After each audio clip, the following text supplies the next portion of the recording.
I call this special meeting of the Town of Mountain View Town Council to order on February 2nd, 2026 at 6:30 p.m.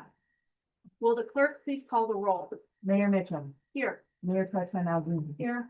Councilmember Daly. Here. Councilmember Davis. Here. Councilmember Debner. Here. Councilmember Lasher. Here. Councilmember Randall. Here. We have a quorum. Thank you. Will you all please rise and join me in the pledge of allegiance? Pledge allegiance to the flag of the United States of America and to the republic for which it stands, one nation, under God, indivisible, with liberty and justice for all. And can we see that it is recording? Thank you very much. And everybody, if people online can't hear us, please let us know. The first item on our agenda is agenda item number 4, which is the public comment period. Per our rules, no audible interruptions are permitted, and I would ask that all members of the public be respectful and avoid audible interruptions of the meeting during public comments, as well as other portions of the meeting, as it significantly delays and distracts. Members of the public who do audibly interrupt the meeting will be given one warning, and then I will ask you kindly to leave the room if you interrupt the meeting again, and you'll be welcome to join us virtually instead. For public comments, a person who wishes to give public comment must sign up and provide their name, residency status, and contact information prior to speaking. All virtual public commenters shall provide the required information prior to being given the floor by using the chat feature on Zoom. Additionally, they must have their camera on for the duration of their comment. The clerk will invite you to be a panelist, which will allow you to turn on your camera. Each individual may speak only once during each public comment period. All council members must listen attentively to the public commenters, but no response shall be given to any public comment, except the chair may direct staff to follow up with a commenter. No person shall be allotted more than 3 minutes. Sorry, I repeated that. Our clerk will call on people in the room who have signed up first, and then people who are attending remotely. And please speak up if you're speaking in the room. Please speak up so that people attending remotely can hear you and so that the recording captures the comment in full. Ms. Campfield? Melinda Funnel.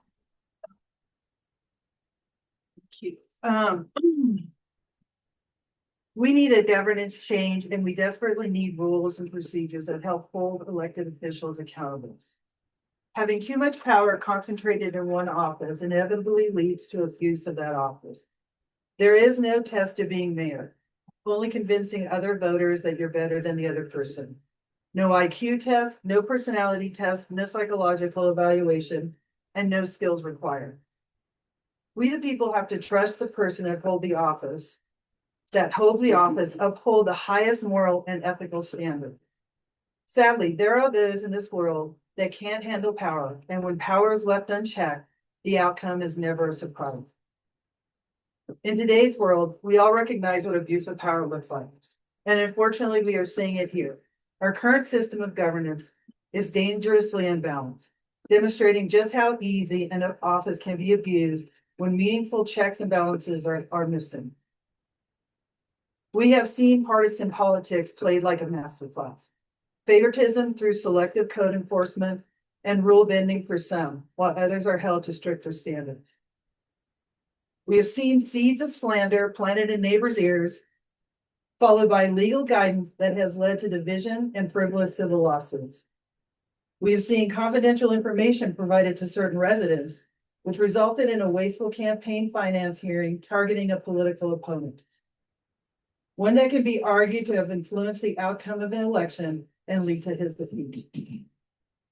At the last meeting, we saw another example, ordinance wording changed between the first reading and the consent agenda, with no transparency to the public or to the council members. Changes that directly benefited the mayor while running for the same office. This is not an oversight, this is malfeasance. And all of this is happening as spending spirals out of control, pushing this town towards bankruptcy. This is not about personalities. This is about power without restraint. Mountain View needs checks and balances. And if this town is going to survive, we need a way to hold the mayor accountable, and it needs a governance change. Thank you. Thank you for your comment. Debbie Dash.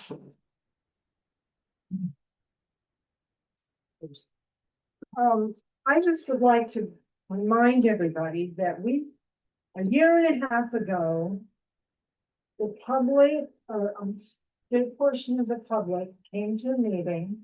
We did a petition, we asked for a moratorium so that we could discuss the residents, the oversized houses that we feel are being built.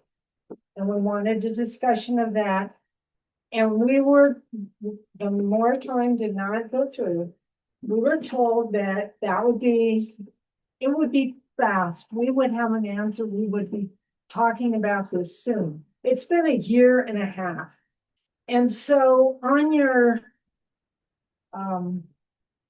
land use code thing that you're going to do, the residents are not addressed until the summertime. Could we move that? I would like the council to move that up and do this immediately or soon. We've waited long enough. Another thing I'd like to address just briefly is there is a build south of the school on Eaton. There is no building permit that has been visible for months. Why? Thank you very much for your comment. Would Ms. Campfield, would you be able to follow up with her about the building permit? Joanne Steinberg. I don't have anything to say. I love living there. Thank you for your comment. Brian Carney.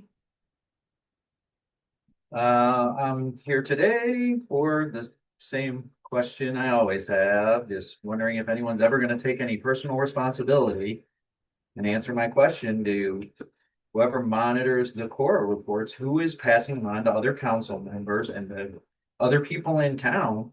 I think it's horrible to think that someone within our town governance is selectively monitoring and pulling out certain people's names and stashing them away when there's little incidents that happen that can be used for whatever reason they want. And once again, just would love to ask Councilwoman Brittany Lasher, who told her that made her so concerned that she needed to contact my boss's wife about an incident I had. Thank you. Thank you for your comment. Would anyone online like to speak?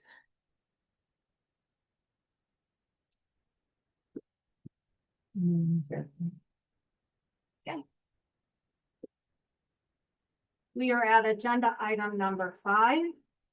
May I please hear a motion to bring agenda item 5 to the floor? I move to approve resolution number 2026-01-26D, a resolution of the town of Mountain View adopting council rules and procedures. Second.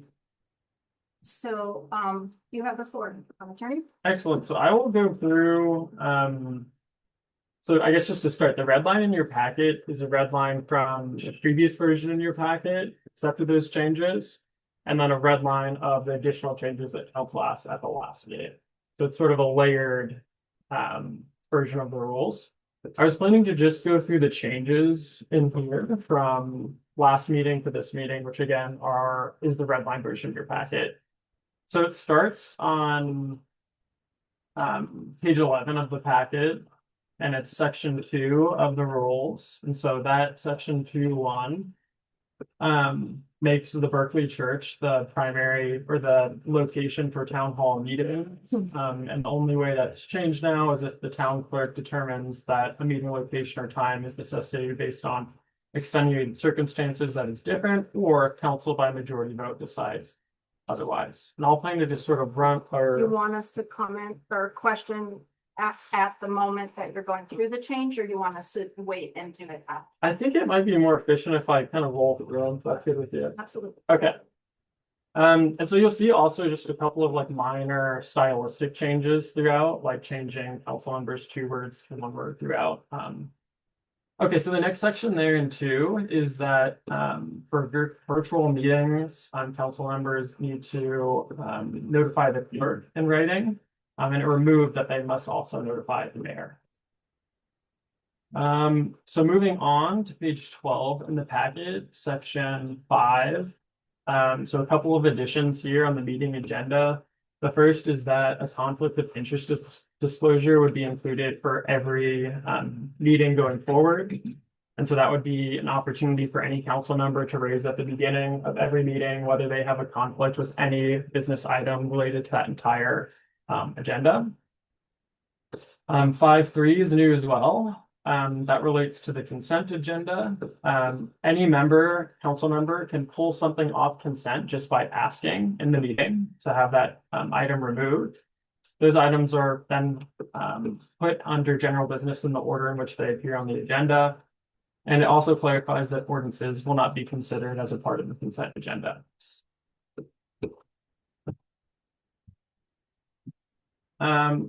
Okay, and then the next item I have is 5.6.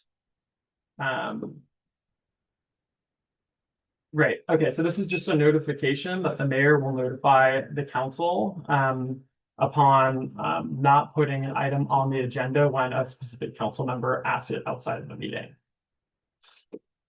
So in that case, again, the only addition there is that the mayor will state, hey, I got this request. It wasn't added to the next meeting for this reason, whatever it might be. And then council can then choose at the next meeting whether to bring that up and by a body decide otherwise. The next one I have is in 6.5 at the top of page 13 in your packet. It clarifies that votes may be taken by voice vote or roll call, except for ordinances and virtual meetings. All votes will be roll call. The next one is just below, and it clarifies that if you refuse to vote, in other words, if you abstain from a vote and you don't have a conflict, it's counted as a no vote. So the next removal there under what was subsection 8 is removing all of the procedure for approval of an ordinance and a resolution because it's already covered in a combination of the code, charter, and Bob's rules. So to remove that duplicative language. And then in the new 9, just below on the top of page 14 of your packet, this clarifies the veto power of the mayor in accordance with section 4.5 of the charter. So it just adds a little bit of meat to that process in the charter. And importantly, it states that the mayor will notify in writing by midnight of the 5th calendar day their execution of the veto authority for a particular ordinance. Thereafter, that item will automatically be placed on the next council agenda where council can consider overturning it in accordance with the charter, which requires a 2/3 vote. Okay. The next substantive item is actually on the top of page 15. And so this is related to council decorum. And so for the Roman numeral 4, there's a lot of additions there. Sorry, where is this? This is the top of page 15 in the packet. And it's section 7 for the Roman numeral 4, little a. Weirdly, public comment on the top of page 15. It's this one. That's. I have 14 where the council decorum. It's Page 14? Yeah, on scene public comment as well. Here. I thought that was going that page was at the. Push down a couple pages. That's, Yeah, no worries. I just didn't want to redo all of my notes. and You're one the good other- job. Okay, Yeah. that makes more sense. Now I know that. I know. Okay, so the first item there under the new item under council decorum. So if a council member requests for information and questions that are expected to take more than 30 minutes of staff time, the new language states that results in the council being notified in writing of that request and the item being placed on the next council agenda where council by majority vote may decide to direct staff to fulfill the request. In other words, if an individual council person is saying like, hey, can you please provide information on X to any staff person? And if we think it's going to take more than 30 minutes to fulfill that request, then we wouldn't actually fulfill it. Instead, we'd notify all council of the request and it would be put on the agenda to ask if all council wants to fill that request. The next item there, when two or more council members individually reach out to staff regarding the same topic in question, staff shall provide a written summary of the question response to all of council. So that's new as well. Okay, and then moving down to Roman numeral 12.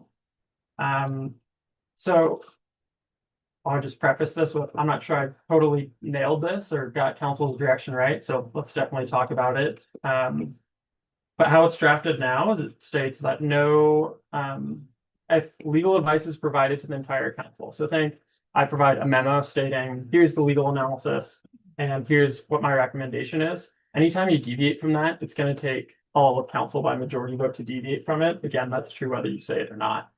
And then the part that's substantively added there is that second sentence that says, for legal advice provided directly to the mayor regarding their administrative functions, the town attorney shall notify the council in writing regarding any deviation from legal advice provided.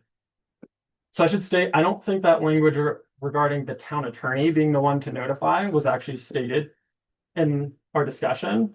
I filled that in because I think you need a fill in there. You need some sort of clarity around who is actually the person to notify, either the mayor or the town attorney. But I should also state there's probably some issues with the town attorney being the one to notify. And one of those issues is that it's going to create privilege in that conversation. So council is not going to be able to just bring that issue back up on the floor without waiving that privilege. So that's something to consider as we go through this. And again, I just put it in there because you need to fill in the gap, but it's something we might want to come back to. Moving right along. Actually, that's the last substantive change other than the removal procedures going away in section 7. And that's based off the direction I heard from council at the last meeting, stating that they wanted all of that to go in the code where we already talked about removal. So we've prepared that ordinance and I think it's scheduled to be at the next council meeting for first reading. So that's all I have. Thank you. Yeah. Thanks very much. For council discussion, we'll just go around the table and see if people have additional questions or clarifications or requests for discussion. Starting with Councilmember Devner. Yeah, so I guess when it comes to the town attorney and the issue of privilege, I guess my perspective is it makes sense to have the town clerk is the name and name of curious to hear what the council members think. And I have a clarification question. This would be page 15 under council decorum about council members may reach out to staff directly related to relevant questions regarding an agenda item. Does that include future agenda items? Yeah. Good question. So do we want to talk about the notification? How do other people feel about changing that to the clerk? I think we should change it. I agree. Yeah. So then that would require that the mayor communicate with the clerk in that circumstance and the clerk communicate with council as a whole. Good. Is everybody good with that? Yeah. Let's put that down as a minute. And I'll just kind of do a red line on my own computer. Yeah. And once you kind of get through all of them, I'll read them all back to you. And if they sound right, someone can do a so moved as amended. Councilmember Bailey? I have several. I just had a general question. If we approve these rules of procedure tonight, do they take effect for the remainder of the meeting? Yes. If you could speak up for the recording for Sure. So in one, authority and purpose, I was wondering if we could add in some language that more clearly states that this is a living document. I know it's implied, but it's just more commonplace, less legalese. Like that, and this can be amended at any time. Sure, yeah. I guess, just real quick, is all of council kind of comfortable with that? I agree with that. Okay. So it says the following set of rules shall be in effect until such time as they're amended or new rules adopted by council, which may occur at any time. that get you there? And 1-1. I mean, it didn't, we had talked about like, Mayor Pauline last meeting had said that she would like, this is a living document and it sort of says that, but doesn't come out and say it. So just to be more explicit and more sort of like, not so legally. I'll put it directly in, so maybe it should say, the following set of rules is intended as a living document and shall be in effect until such time as they are amended or new rules are adopted. Great, and that you can make changes at any time. Well, they're made by resolution, so you can make changes by resolution. Yeah, Notice, as, yeah, you know. You wouldn't want to, you couldn't make changes to the rules without noticing it. Right, no, that makes sense. cool, Great, thank you. got that one. And then, in 2, the meeting schedule and format, numbers kind of 1 and 2. I'm curious, it seems confusing because like the clerk is determining the meeting location and the mayor is determining whether or not it's gonna be virtual. And so it makes more sense to have the town clerk doing both. Because, you know, council's direction is, and our intention is to meet at the church, because we put a lot of capital funds into the IT. And I'd like to make sure that we're, you know, using the church because we put a lot of money into it. And that the town clerk should be sort of deciding both instances. Is council comfortable with that one? I agree. That was actually one of my I agree. comments, so, Okay, yeah, she beat me to it. cool. And then in 4, meeting attendance. I just wanted to clarify that in 1, Mhm. yeah, yeah, because there was only 1. That it also, that the member also applies to the mayor. It says mayor and council members as a member, so it's I not gotcha, clear yeah. that to me says council member, but I just want to be clear that it applies to me personally. Yeah. That's the intent, but we can definitely clarify the mayor. And then, in this 5 meeting agenda, I'd like to add in a rule in this section, to state something like the following, each meeting shall include a proposed time frame for each agenda item, and the council shall adhere to this time frame as best as possible. You know, the wording can be sort of subject to the town attorney's approval, but just so we can kind of, we had that meeting last week was quite lengthy, and I feel like this is a needed measure to sort of have a stopgap. It also is nice for people who are from the outside, so they can understand, like, they're making a presentation, like how much time they're allotted, and they can sort of scale their presentation to meet that agenda space. And so it seems like it would give a more efficient meeting. Can we speak, yeah, no, can we speak to that? Maybe our town clerk has, you have a sense of whether or not that would help with meeting efficiency? I think that was something that was done previously, so it would go back to that practice. I liked that it used to be time frame on there. It just kept things more efficiently, and I feel like it'll keep our meetings maybe a little bit reined in and short. How do other council members feel about that? Yeah, Adding yes, I love that idea. estimated times? I think I got it, but I'll read that.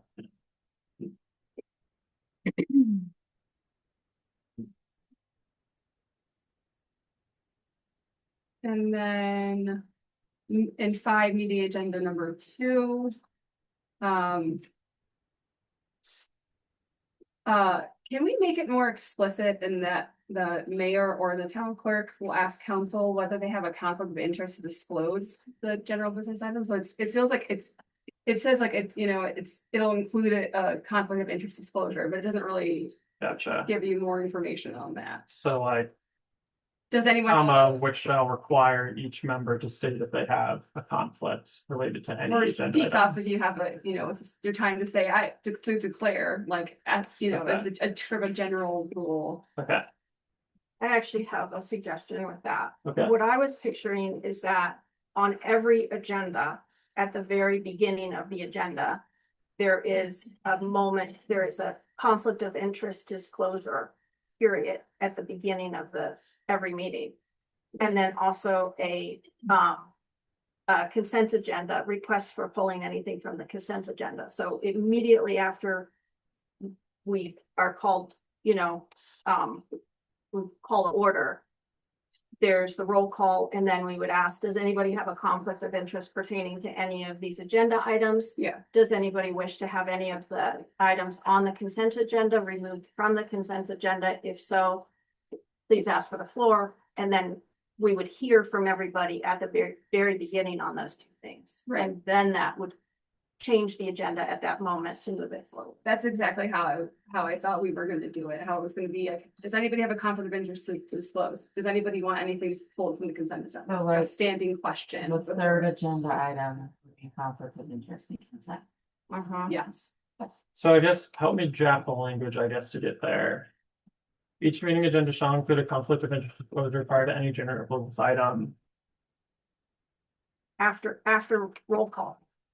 Rather than prior to the item, it's after roll call at the beginning of every regular meeting or regular or special meeting. Each agenda. Something like that. It should be a question. Like, it's just like, it's like literally a question. Like at Dr. Cog, they were like, does anybody have anything they'd like to pull from the consent agenda? Right. And then they kind of wait a couple seconds and nobody speaks up. Well, seeing no objections, the consent agenda is read into the record, and then we vote by roll call vote. Or not, I see. have a vote. So let's see the It's link. really a No. question and not necessarily a disclosure. I mean, it amounts to the same thing, but it's like the chair of the meeting asks the question, the questions whether anyone has a conflict of interest, and then the chair of the meeting asks whether any council member would like to pull an item from the consent agenda. Okay. Sort of like my very non-legalese plain spoken.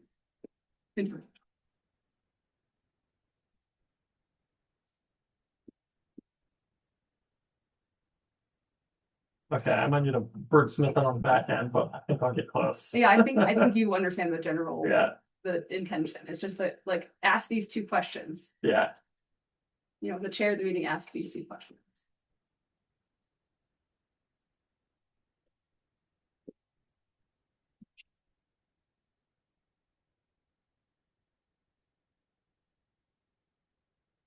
Okay, so we took out that sentence and instead said, at the start of each meeting, the chair shall ask if any council member has a conflict of interest related to any agenda item. Yes. Okay. And then the chair shall ask if anybody would like to pull an item from the consent agenda. Which I thought, For, I think we have. it that says that it above. says may request removal, but it doesn't say like the chair is gonna Okay, I ask got at every you. meeting. I got So you. it's a subtle difference, but I feel like it matters. I think I'll add it right into this section. At the start of each meeting, the chair shall ask if any council has a conflict of interest related to agenda item, or if. Yeah, you could just lapse it in And, one. And whether a council member would like to remove an item from the consent. right, And then you could put in like the items were removed from the consent agenda will be. And but the Right. rest of it's that's fine. So you can know that where it's gonna come up in the agenda. gotcha. Does that make sense? Yeah, I think we're good. Cool. And then also in 5, number 6, so meeting agenda number 6. Can we get a more sort of explicit timeline for the mayor to notify council that they object to including a council member requested item on the agenda? It's just sort of a notification, but there's no sort of specified time frame for that. Mm-hmm. And I know the veto one, it's like, I know it's spelled out and it's like 5 days, but like, I feel like this doesn't necessarily need to be 5 days, but it'd be nice to have some specificity to it. Okay, so you're saying specificity on, Timing. On when the the mayor notifies. makes the objection or when they make the notification related to the objection? I guess. Both, I mean, I Okay. guess, yeah. Okay, I might Yeah. have to workshop this on the back end, 'cause I think I'll have to rewrite this sentence, but I guess generally, well, what is your expected time frame? I mean, I'm open to discussion. I just thought I could have, it needed some clarification is my. 24 hours? 24 hours for each? Does that work for everyone? Is that like one business day? 24 hours. Just 24 hours. Okay. 24 hours. For both. Okay, I'll probably wordsmith that. out Yeah, back well, and you, I'll as just long as make you know this the in text, the but yeah. Can you remind us what section that is? That's, it's, meeting agenda, section 6. Six. Yeah, Okay. 5, section 6. Thank you. Yeah. At the last meeting recording, I don't know if everybody noticed, but there was quite a bit of talking over each other, which makes some of it hard to hear. So I'm gonna try to be gently reminding us not to talk over. I'm also happy to just give this to you at the end of the meeting. It's literally all typed out. Yeah, that would be helpful. And then you know which one which I think I've been in agreement on the majority of these so far. Yeah. And then in 7, which is action, no. Procedures. Yes, meeting procedures. Oh, yes, there. So 7, meeting procedures 4. The conduct of the mayor and council. I'd like to add in a new rule whereby the chair is sort of treated as any other council member, so they don't speak a second time until every single council member has had their fair say. And I'd also, just to expedite our meetings, I would love to have a 3-minute time limit for comments from the mayor and the council on agenda items. Bob's Rules has 5 minutes. 5 minutes? Are we able to amend those? Because if you think Yeah. 5, Please ask for the floor in order to Apologies. not speak over each other. Mayor Pro Tem? my question about the 5 minutes, if we have 7 people speaking at 5 minutes, each agenda item would be a minimum of 35 minutes. So if we could reduce that to 3, I like your suggestion. Councilmember Bailey. How do other council members feel about reducing it to 3? I don't think any council members ever, like, each council member has, like, talked for 5 minutes each. And I feel like, I get a lot from hearing other council members speak. And I always come to the table open to hearing everyone's opinions. And so I don't think limiting that is something I'm for, but. How do other people feel? Councilmember Davis, you would like to reduce it from 5 to 3 per council member? Councilmember Randolph? I'm for it, but it's council member and mayor, correct? We're gonna have to be a little careful there in terms of the role of the chair versus the role of a council member, right? You can't limit the chair speaking. The chair has to be able to call on people and manage the I think meeting. for like discussion, For when we get to discussion, discussion, sure. yeah. For discussion debate, we could say. Mhm. I guess though. Was it all yeses, one no? I said no. So then is Charity gonna have a timer, and when someone gets called on, then she's gonna have to start it each time someone speaks? How do you feel, Councilmember Devon? I guess, I do share the interest in reducing meeting times. I think one way we could do that is keeping a workshop for discussion. And then that way, decision making, we've already kind of had those longer discussions. So I guess I'm definitely in support of, having the mayor chair position when providing an opinion, reining that in. I'm just not sure if, having a timeline and then having Charity manage that time. It's like the best use of. I don't know. So are you proposing that no item makes it on a regular meeting agenda until it's already been workshopped? I think that would really expedite our meetings. Well, I guess that's my perspective. If kind of the intent behind this is to trim down meeting time. Right. I think that may be the better administrative control. That way we can allow for informed discussion, but then decision-making meetings are shorter. I guess that's not exactly answering the question, but I'd be curious to hear what the rest of the council has. I'm sorry, I didn't even know. I saw Councilmember Bailey had her hand up next and then Councilmember Randolph. The only thing I worry about is if we don't workshop every single thing before it comes on the meeting, our progress might be completely stymied. And if we are doing like the MVCC project in the workshops, which we actually did talk about at one point, that would have to limit other workshop time, and therefore, I just feel like it could be real things. Isn't one thing. We could I mean, you could leave it at 5 rules or just Bob's, you could do 3. I mean, I just feel like it's nice to rein in the meeting length. And also this is living document, we established, we can change it anytime. If we feel like we're not getting to have our getting our full opinions out, we can always change the rules. Councilmember Randolph? I agree with Councilmember Bailey. I think the meetings are way too long and sometimes there's discussions that go on for 45 minutes to an hour. And I just don't think that's necessary. If we do them at the workshop, I think it's gonna slow us down. It's like we're doing double dipping sometimes. Councilmember Lasher? I just would like to point out that if we had already passed this, I really have loved all of Kathleen's changes. And it's been way over 3 minutes. And so I think that would have been really unfortunate that we wouldn't have gotten through all of hers because her time would have been up. You can also suspend. Well, Mayor Pro Tem Alvin? And then couldn't we come around again after everyone had an opportunity to speak? Before we make motion to vote? Oh, so it's not just 3 minutes total, sorry. It's like 3 minutes per round. Oh, I thought it was 3 minutes total. Yeah. Yeah, so 3 minutes per round and you just kind of keep going in a circle. I thought it was 3 minutes total. And so I think once we adopt Bob's rules and try it with 3 minutes, we might see how it works or it doesn't work. But there is more order to Bob's rules and, there's more plan. Councilmember Deborah? I guess I'm in support of the 3-minute rule. And if we need to change at a later point, we can adjust. Is this for the resolutions and ordinances?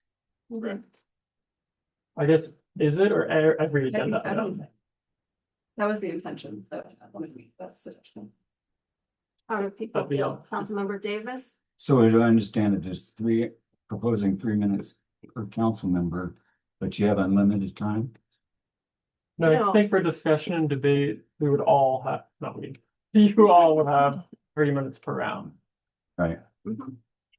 And there- Right, and so I guess I had two, so far what I'm hearing, or what I wrote down was a new subsection A that says chair for the purposes of discussion and debate. The chair is treated like a council member and may speak for the purposes of discussion and debate on any topic in accordance with these rules. And then subsection B says time frame. The mayor and council member shall be given 3 minutes to speak per round. We want to say but Did it capture the mayor not speaking again until all council members have had the opportunity to speak? well, I think that's treating the mayor like Okay. a council person Got it. because that's true of, All of us. yeah. There's a rule about that says the 5 minutes. What if we just change that Bob's rules? We could. We don't do that for other areas though. Yeah, then let's not. Um, Let's keep it to this. I guess, is there anything else needed on what I just stated, though? The mayor and council member shall be given 3 minutes to speak per round. For the purposes of discussion and debate. Mhm. Okay.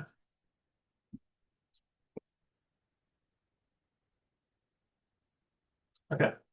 And I guess, do you want to clarify, like, rounds are continuous or indefinite until a motion is made? That's part of Bob's rules. Well, we can also call the vote too. It's always. Yeah. If you've exhausted the conversation and not adding anything of depth or importance to it, somebody can be like, let's call the vote. Okay, so probably not important to add anything additional there. Okay. Okay. And then 7 meeting procedures, I'd love to propose a new rule, maybe a new number 4, which means that we'd have to renumber stuff. Stating the following, following an agenda item or discussion that does not result in a formal council direction, i.e. not an ordinance, motion, or resolution, the staff person or mayor should provide an oral summary of council direction on the matter prior to continuing to the next agenda item. So this way, council direction can be very clear and it cannot be misconstrued or ignored. So council speaks up and then you basically do a recap if it's not a formal motion, resolution, or ordinance before you move on to the next. Councilmember Bailey, can you read that language out again, please? Yeah, I might just copy. Yeah. what you said. Okay, sure. Following an agenda item or discussion that does not result in a formal a formal council direction, the staff member or mayor shall provide an oral summary of council's direction on the matter prior to continuing to the next agenda item. I just want to recap. So, for instance, if it's the MVCC project, at the end of that discussion, whoever's leading the discussion would say, so I understand council's direction to be summarized, Yes. and then you move on to the next agenda item. Right. Gotcha. How does council? Yeah. Councilmember Devner had his hand up. I'm in strong support of this. One of the more difficult things is discerning, what was the informal direction at the table? And I think having a rule and procedure will fix that.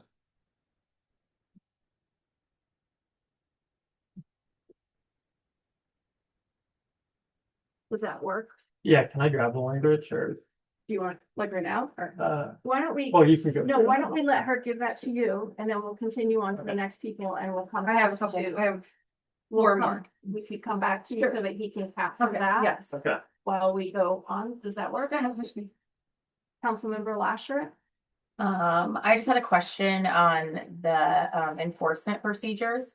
So it says that anyone can make a complaint and it'll be submitted to charity. And then we would be hiring, the council will appoint a qualified attorney to act as the third party. Can you just give more detail on that? Yeah, and this might be a section where we want to add in a little bit I more. actually have one of my things that's Okay. on that. The way that it's generally described currently is that once the town clerk determines that the complaint is actually filled out, that's all they're doing. They're not like actually reading the substance. They're just making sure like, yes, you filled in all of the required information.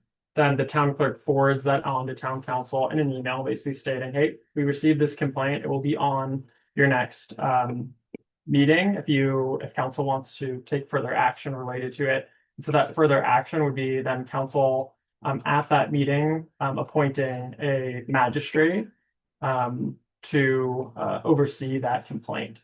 And so it's a similar setup for like a hearing process. And do we know how much that is gonna cost the town each time there's a complaint? It would be up to council to choose someone, but if you're requiring that it's gonna be an attorney, it's gonna be. I didn't know if there was like a firm that did this or if it's just. There are, so like Jeff Wilson, who we've had as a Mhm. hearing officer before, is kind of known for this type of work. Okay. But there's others. He's the one that I've used the most. Is the complaint, it just says a complaint shall be submitted to the town clerk on the forms provided. Can community members submit the complaint? Yeah, as currently drafted, yes. And I will tell you that I saw, I think, 2 examples. One was in Commerce City where they let anyone do the complaints. So that's sort of where I most closely followed. And I think in Erie, it has to be an elected official or a staff person. So totally a policy decision if council wants to put limiting factors on both of those things.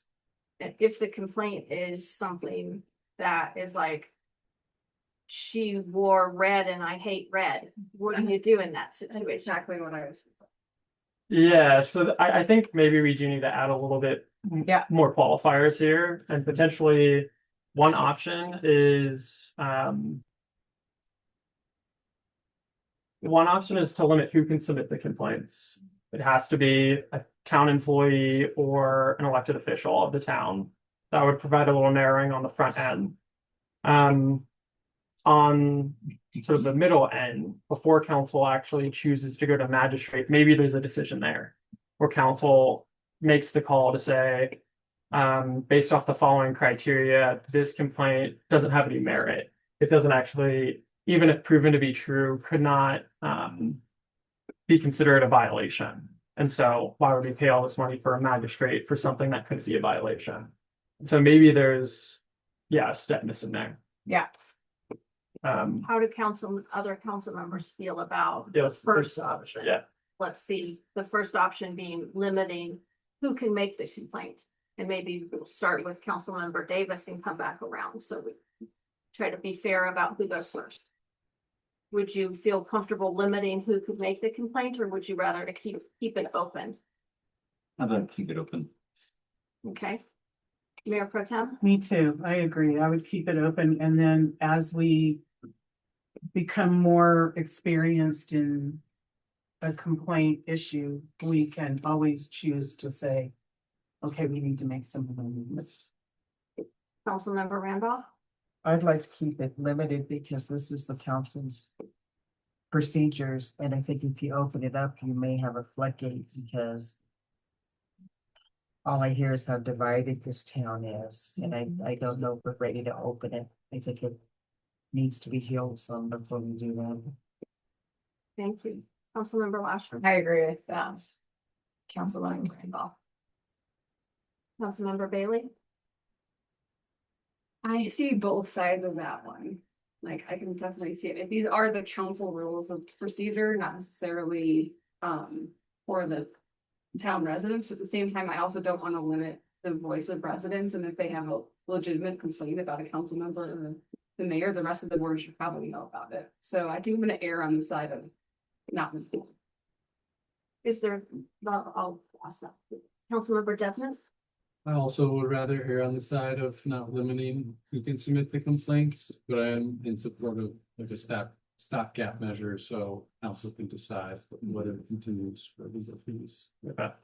Okay, so we have Yeah. 2 saying limit it, 4 saying don't limit it, so we keep that open.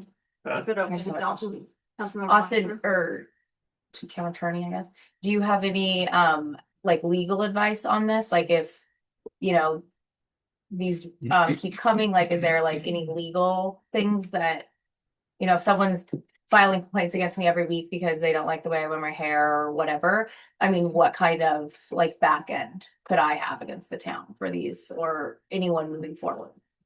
I think because council is agreeing to these rules being placed on them, there probably wouldn't be a ton of redress for a council member if they're actually following the rules you're in. If it's not following the rules and it's amounting to like harassment, that would obviously be an issue. Okay. And so I do think, like council makes a good point, that's middle approval from council is probably an important one. Because if you are getting complaints that are, Crazy. and are just don't have merit, if they're like for the purpose of harassment and not actual violation of these rules, then it seems like council wouldn't want to bolster those and move them through the process any further. Right. But I mean, that's, I guess, can we ask that question now? Yes, Councilmember Randolph has So something. I guess that's why I said limit them. I don't know if we need guidelines so that you don't, if somebody says, I don't like that you put purple here and purple dye in here, if you can have some sort of guidelines that would limit silly ones things. Okay, So is that the stopgap? I think Where so. council evaluates it? We need to ask for the floor, please, when you first became. So are there other ways in which community members can have notify or launch a complaint against an elected official? Or is this the only process whereby they can do that? Yeah, the primary redress that residents have against elected officials is a recall proceedings to go to the ballot. So there's not an administrative process like this one for residents to air grievances. Of course, there's a public comment period, there's those kind of touch points, but there's no specified enforcement procedure available to residents against elected officials. So we're Outside of a civil action. right, a civil action, yeah. But so we're voluntarily creating Right. more rules that allow for more of that kind of enforcement and spending town funds for that. Correct. And then could you explain what the stopgap measure is that how council would maybe? Yeah, evaluate it? so let's see, I think it would be adding a new section to, That's not my oh, you have it, or, suggestion. okay. But I think what we'd want to look at is adding a new section to 7. 7B, and then add new Roman numeral, kind of breaking out the complaint process so that it says upon determination that the complaint meets the requirements of this section, the town clerk shall forward the complaint to the council. The council probably at its next available meeting shall determine whether the complaint. So you wrote it. Yeah, I don't know if it'll be any better. I was just kind of spitballing on Is it. it your last one? Not there. Oh, yeah, I got you.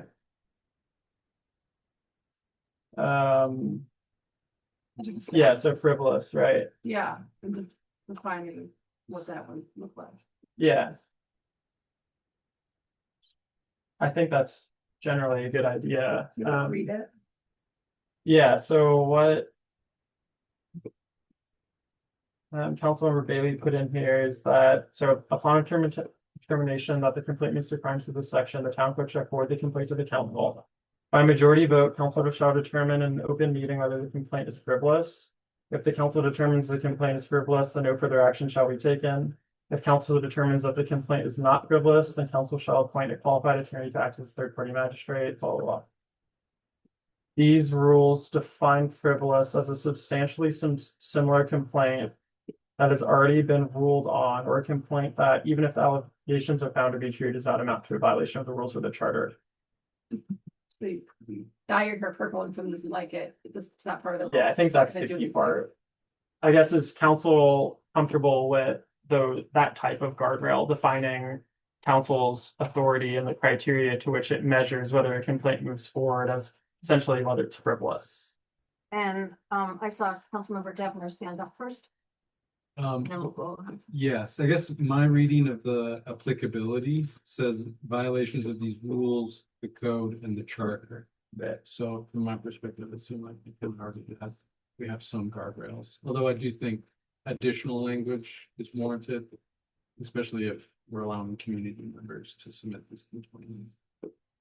Are you comfortable kind of with like defining that as a frivolous complaint and having council make that determination prior to going to a magistrate? Yes, Okay. certainly. And then the second. Come back to it. Okay, so That's the same question, what he just asked Councilmember Devner, are you comfortable with that language? We'll go around the room and take a thumbs up.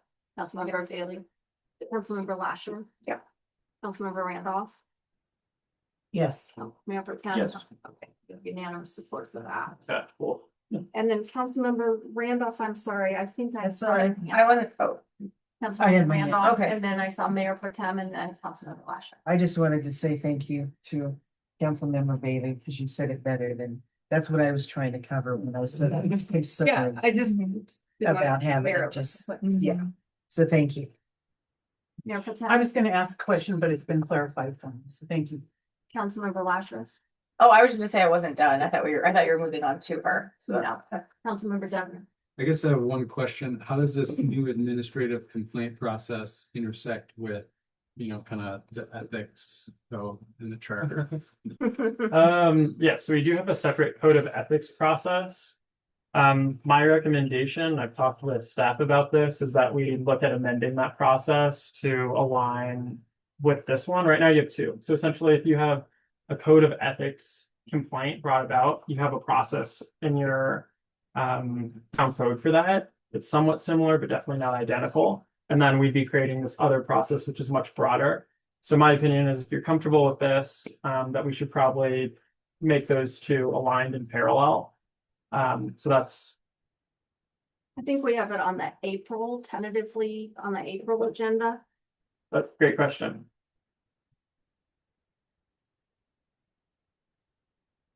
I want to make sure you have a chance to capture all that before we keep moving. You tell us when we're ready. Yeah, you're good. Okay. I'll just kind of wordsmith all the back end. Okay, Councilmember Lasher. and then what happens if once it goes to the third party magistrate, then can you like speak about that process? Then he interviews the person who made the complaint and the person with the complaints against, and then what happens from there? Yeah, then they provide like a summary memo, which goes to all of council. And council can choose whether to make that public or not.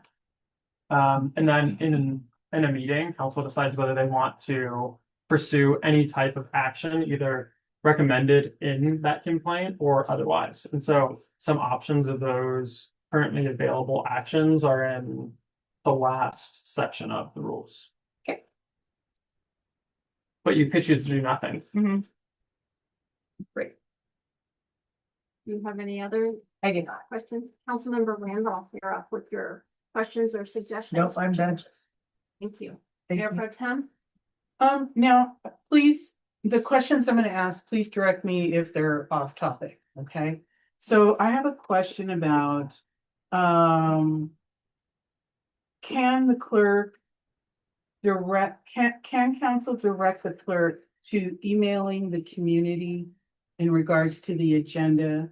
And my concern is then the last two emails that have gone to the community, there seems to have been some personal opinion and persuasive language from the mayor.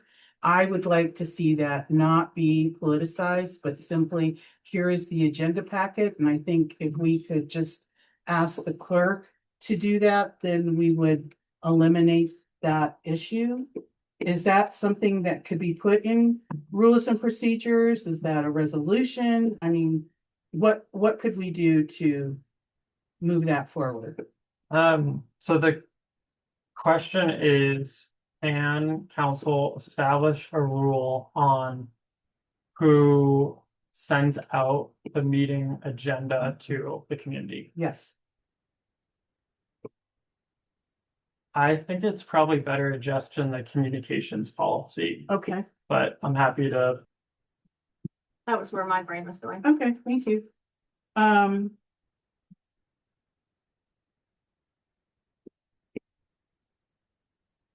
And then another question about, the votes may be taken either by voice vote or by roll call vote, except that ordinances and any action at a virtual action will require a roll call vote. That's a tongue twister.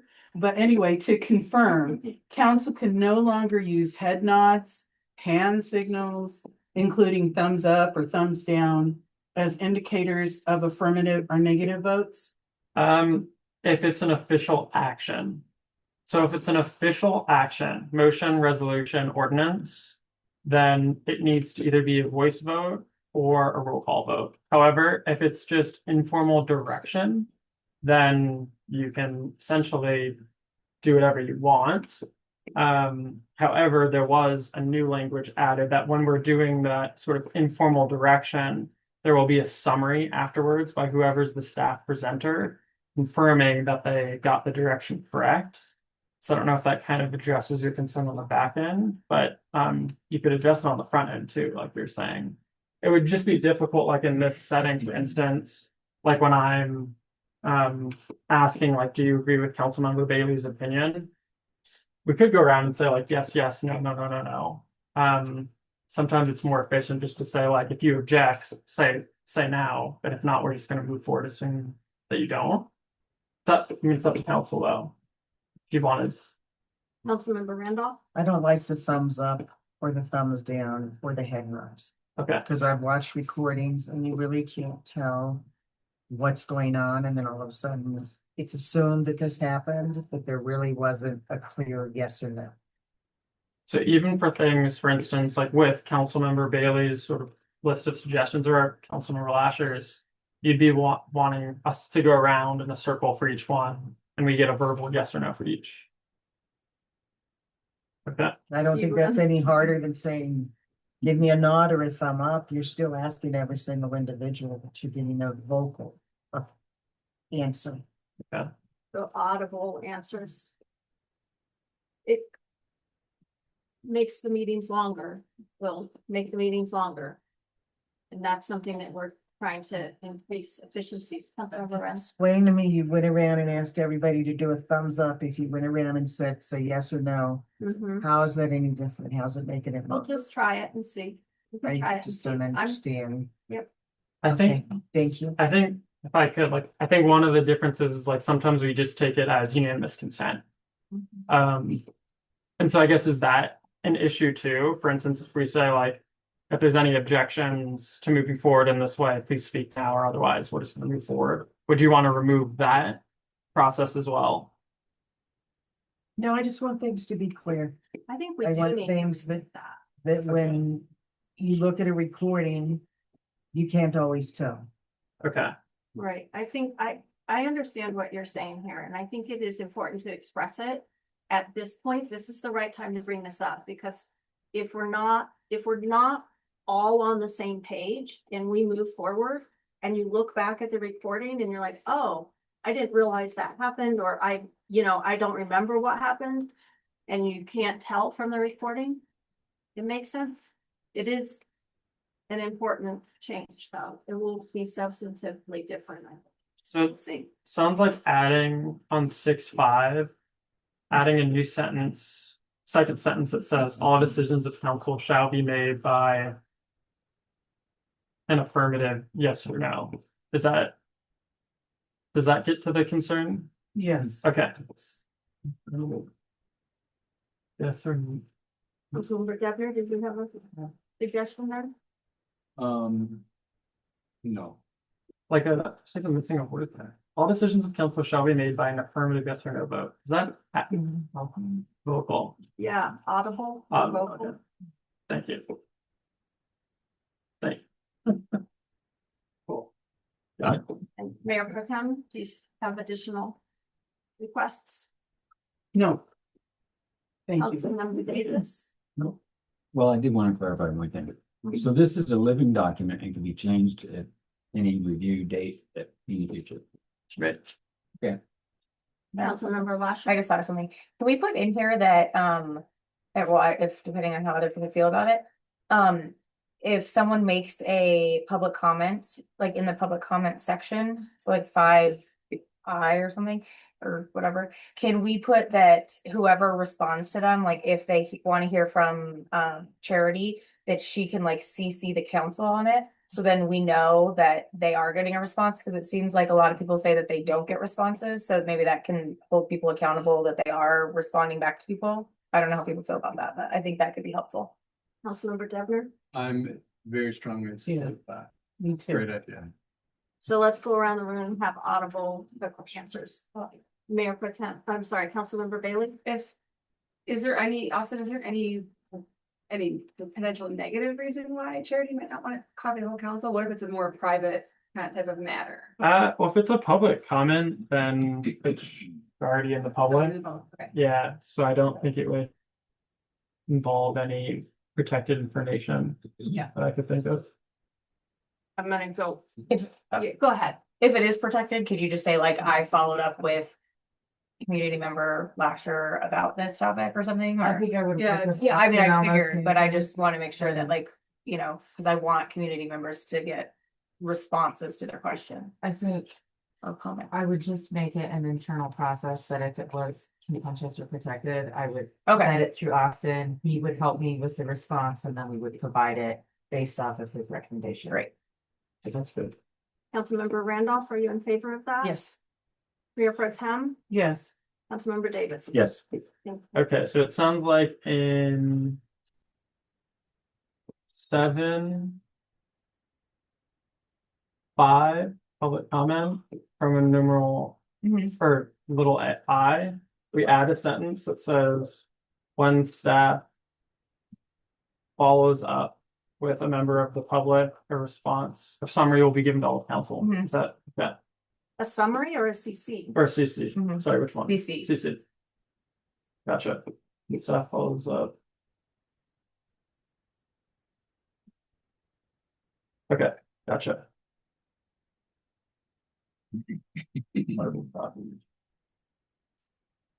I guess, so all of those follow-ups will be in writing then by nature of that role. Yeah.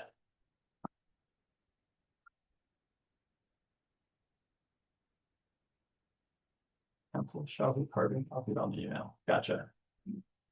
And we're back to Councilmember Bailey, I think. Do you have additional? I haven't still gotten to it. I'll get to it. So.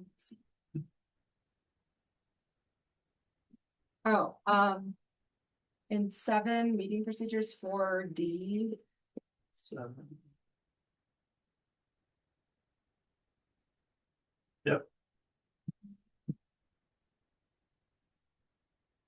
It says council decorum. We just changed that to just decorum, Sure. since it applies both to the mayor and to the council. But easy, well, I guess, yeah.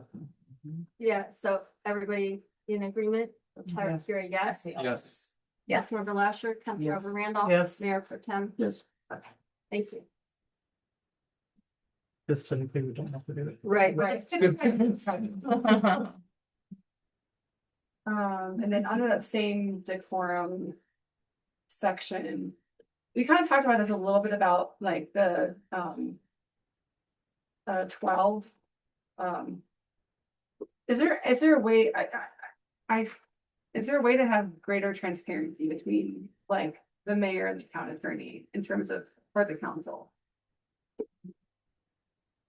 So you're just talking generally, not sort of about this particular section? But I am talking about Okay.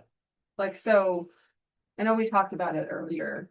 Uh, Is the clerk who is the one who notifies the council, but is if there's a way to have increased transparency between staff and the mayor and council as a body, if there's anything you can think of to add in that subsection, I would be in strong support of it. Just so the council isn't siloed from staff, staff direction or direction from, between the mayor and the attorney. I don't know if you think on it, but yeah, maybe, this also could be something for a later iteration too. yeah. Because I know we've already kind of talked about it a little bit. I don't think I have anything, or I guess I don't know how to bolster it top of head. Okay, that's fine. I feel like we should live with the current rules. And you'll see over time that because you've gotten so deeply involved in administrative issues, you're gonna have a lot more visibility into the administrative running of the town simply by the actions that you've already taken. Okay. And then 7, meeting procedures, 5, public comment E. I was wondering, Charity talked about at the last meeting or one meeting where a resident had called in and she could recognize that this person was a resident. Can we add in some kind of language that allows a resident who's notified the clerk in advance of their intention to make a public comment over the phone and then that they be allowed to speak during the meeting if the clerk can verify that the residency status of that resident? Yeah, it sounds like you might have some language so I could take that, but if not, it sounds like you could simply add to this section. All virtual public commenters must have their camera on for the entirety of their public comment unless the town clerk verifies. Almost comment with pre-screen Okay, with the town clerk. unless the town clerk has pre-screened the commenter to verify their residency. Is there a time frame? Because we allow written comments to be part of the record if they're 24 hours in advance. So do But we this would want be, excuse me, I'm still talking. So do we want to have those two in-person comments and written comments have a similar time frame? like notify the clerk 24 hours in advance if they're gonna make a comment. If they have to call in. Yeah, I think that's fair. Okay. Unless the town clerk has. Right. Okay, I think I've got you.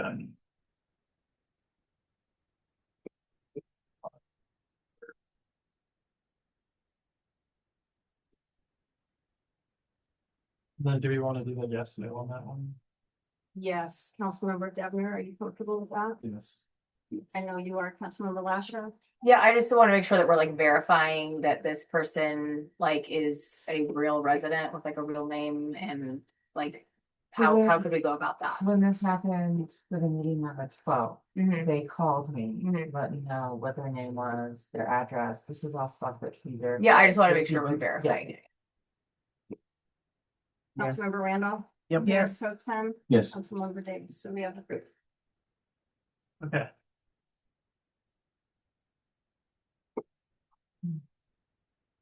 Okay, I might play with the word, but. That was the only thing I had left was the enforcement that we already talked about. Cool. Councilmember Decker?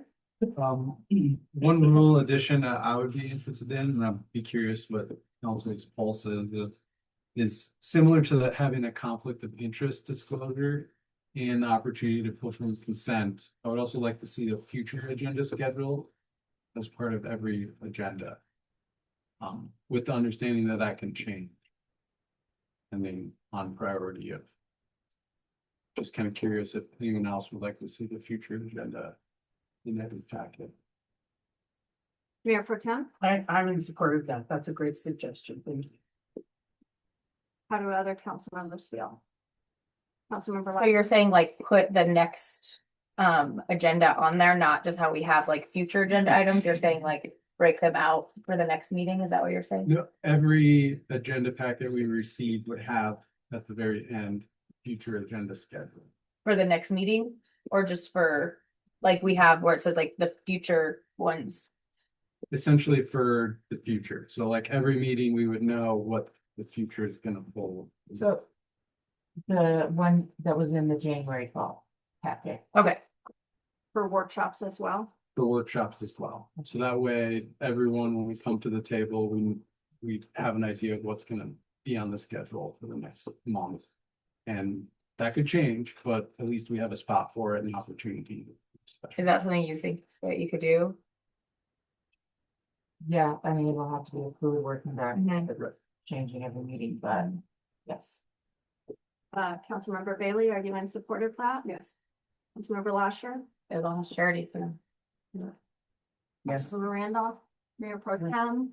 Councilmember Davis? Yes. Okay. So it sounds like. What's not like the agenda though, is it? Oh, yeah, it is. Okay, so in section 5 meeting agenda, we'll add a section that rolling calendar, we're gonna call it rolling calendar, the future meeting schedule, Future agenda schedule. future agenda schedule will be. Regular trust, regular meeting. Okay.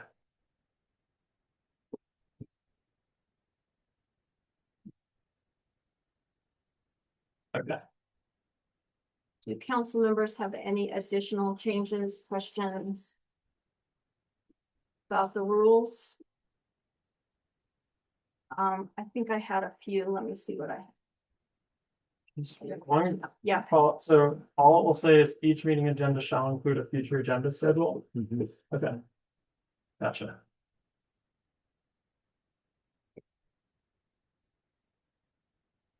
that like number 8.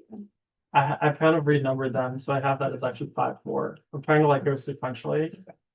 So if I'm gonna read all these back at the end, but if you could also give me a little bit of wiggle room so that I can wordsmith this, so motion could be like subject to final approval by the town attorney. Councilmember Lasher? Sorry, on meeting attendance, in the past, we had like, council could miss like 2 meetings, and then if they missed more than 2, then we could bring it to the table to like vote them off or whatever. Is that something, because it just says they're expected to attend, but it doesn't say anything about like if they miss frequently. Yeah, it's a good question. In my view, there wasn't actual authority in your code for removal based off attendance, and so that's why I recommended removing it from your rules. Okay, I think if you want to include attendance as a reason for removal, it should first come to the code, which you can definitely do if that's the direction council wants to go. okay. Since we're looking at the rules and we're gonna start using them right away, I wanted to make sure that everybody's understanding they like the changes, some of the changes in Bob's rules, so that everybody just understands them as we're like moving forward. So you do have your appendices B and C on your table. Rule 5.6. The presiding officer shall offer the moving member the first opportunity to speak to a divisible motion. Could you speak to that a little bit and help people know the change? that's Yeah, happened? so if you are the one to make the motion, then you get the first opportunity at the floor. So this will change the role of the mayor pro tem. Correct. And so everybody's thinking while we're having the discussion, be thinking about whether you're gonna make the motion, be prepared so that we have that sort of teed up. And then rule 7.4, neither the moving member nor the member offering a second on a motion must advocate for or vote in favor of the motion. I think that rule is so awkwardly written. So what it's stating is that even if you are the one to make the motion or provide the second, you don't have to vote in the affirmative for it. So in other words, you can make the motion to approve the rules and then still vote no. That's what the rule is stating. Councilmember Taylor? 7.4. I do feel like it's very awkwardly written. Yeah, we should emphasize must, Yeah, neither must. it should say like is required to. Yeah, or is required to, that would have been better. And then we have, rules 1.6 and 1.7. The way that I'm reading those rules is that they allow us to forego reading the full title into the record when the motion is made. So when you're making a motion, you don't have to say, I move to approve ordinance number blah, blah, blah, and read the whole title. And maybe I'm misunderstanding, but I want to make sure we're all on the same page and following along. Yep, that's correct. So typically how you would make the motion is you just say the resolution or ordinance number. So for instance, for this item, you'd say, and you can't do it for this item because those won't be effective for the next item. So I'll use that. You could say, I move to approve ordinance number 2026-22A. Stop. Or as amended, or as presented, or Yeah, with the amendments. exactly. Okay, thank you. So then we're gonna give you a little bit of time to catch up, and then you're gonna summarize all of these changes, I think. Are we Yeah, gonna do that in this meeting? I think so. Maybe this would be a good time to take a break. To take a That short would be break. great. Yeah. Thank you. Okay, so it's 7:46. We're gonna take a 10-minute break and we'll come back at 7:56. I'm gonna have to wordsmith this on the back end a little, but we'll get most of that. Let me mute this.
Yeah. Oh, yeah, did you stay away? Oh, it was enlightening. Yes. About to take some now. Understand. What's your? So I reviewed the district service.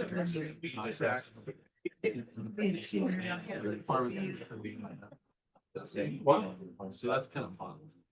Making sure we go into legal and business and quality of it's really. Very nice. It's like heavy regular. Actually, when the European regulations. So that way they leave it on. Imagine pretty robust. We're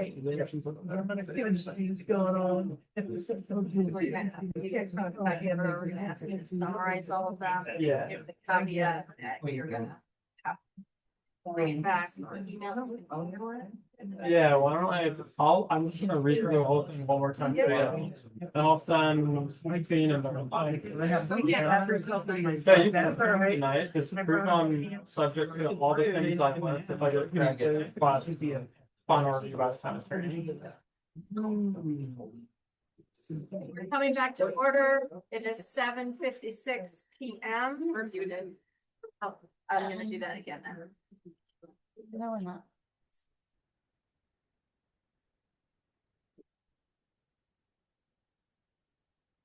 We're coming back to order. It is 7:56 PM. If you can't hear remotely, let us know. And can you show that we're still recording? Thank you very much. So we had gone through the agenda item and we're now going to ask our town attorney to summarize all the different amendments to this resolution. And I won't say the section number because they're gonna change, but I'll give the section title. So under authority and purpose, adding in the document is intended as a living document. Under meeting schedule and format, changing the mayor may decide an only virtual meeting to the town clerk. Under meeting attendance, clarifying that member means mayor or council member. Under meeting agenda, adding the following 3 sections that state each meeting shall include a proposed time frame for each agenda item, and the council shall adhere to such time frame to the maximum extent practicable. At the start of each meeting, the chair shall ask if any council member has a conflict of interest related to any agenda item and whether they would like to remove any item from the consent agenda. Each meeting agenda shall include a future agenda schedule.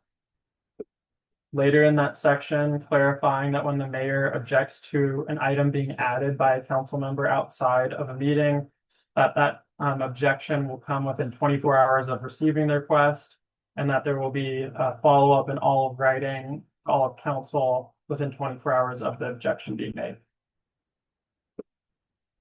Under actions of council, adding that all decisions of council shall be made by an audible yes or no vote.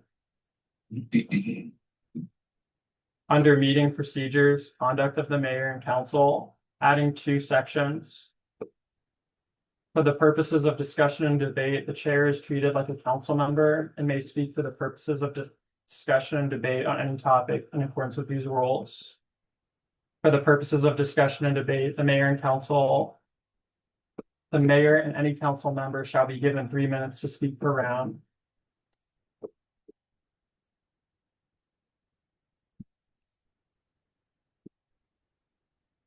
Changing council decorum to decorum in that same section. Later on in that section, changing the notice to be provided by the town clerk for any deviation of legal advice for administrative functions.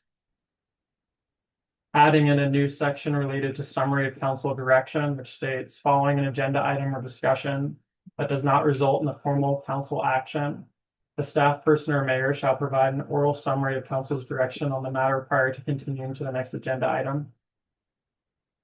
In the following section, public comment, adding that virtual comment may be allowed or is allowed when the commenter has notified the town clerk 24 hours prior to the meeting and has verified their residency. In the last subsection in that same section, adding when staff follows up with a member of the public, the council shall be carbon copied on the email. In enforcement procedures, adding under complaints, I'm going to read the whole new complaint process starting from the town clerk's determination. So upon a determination that the complaint meets the requirements of this section, the town clerk shall forward the complaint to the council. The council at its next available meeting shall determine whether the complaint is frivolous based on the complaint being substantially similar to a complaint previously submitted, or if the allegations, even if found to be true, do not amount to a violation of these rules. If the complaint is determined to be frivolous, then no further action shall be taken. If council determines that the complaint is not frivolous, the council shall appoint a qualified attorney to act as a third-party magistrate to perform the duties described herein. The only thing I have is the virtual comment, thing about being 24 hours in advance. I didn't hear that then they don't have to have their camera on. I think that was the intent of the. Oh, sorry, so let me read the whole section. So it reads, kind of over summarized. The whole section reads, all virtual public commenters must have their camera on for the entirety of their public comment unless the commenter has notified the town clerk 24 hours prior to the meeting and has verified the residency. Thank you. Councilmember That Bailey. includes phone calls, so that was what I talked about. Phone calls. Are you considering phone calls to be virtual? Yes. Phone calls are virtual comments. I could, Anything not in the room is a virtual comment. Okay. did I get it about right?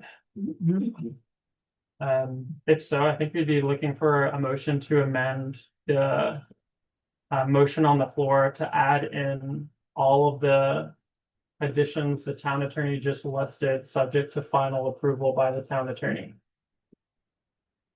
So move. Second. Will the clerk please call, does everybody understand what we're voting on? Yes. As amended, this, will the clerk please call a roll call vote? Councilmember Dedmer, Yes. Councilmember Bailey, Yes. Mayor Pro Tem Ogden, Yes. Councilmember Davis. Yes. Councilmember Lasher. Yes. Councilmember Randolph. Yes. Motion passes unanimously. Thank you, everybody. That was a lot of good work. Under our new rules, which immediately take effect now, we are moving to agenda item number 6, and I'm simply going to announce that this is the agenda item that we're on, and then I'm going to give the floor to Ms. Campfield, sorry, who is going to do the staff presentation for this ordinance. Ms. Campfield, you have the floor. So this is a ordinance to amend the 2025 budget. Historically, the town has done the supplemental budget amendment along with passing of the budget. Due to some staff turnover and just the nature of what 2025 was, we didn't have the figures for this to do this at the time of adopting the budget. So that's why we're bringing this to you now, to make sure that everything is clean and compliant before we start the audit work. The only 2 changes to the budget are in the DOJ fund. So when it was budgeted for 2025, there were specific amounts that were put into the DOJ funds. We used more funds out of there than what was budgeted, just because it helps offset the general fund expenditures. And the second piece was the municipal property development, $670,000 that was purchased in early 2025. So in order to make sure that our budget is compliant with the audit, we have to pass this one. Thank you very much. If council members have questions for Ms. Campfield, discussion. Mayor Pro Tem. I just want to state for the record, I will be voting in favor of the ordinance. However, I also want to clearly note my continued opposition to the purchase of the Benton property, which I voted no. I recognize the importance of passing the ordinance, but it's important for me to express my disappointment with that decision. That's actually out of order because per our rules, we have a rule that we not rehash old decisions. Other council members discussion, questions for staff?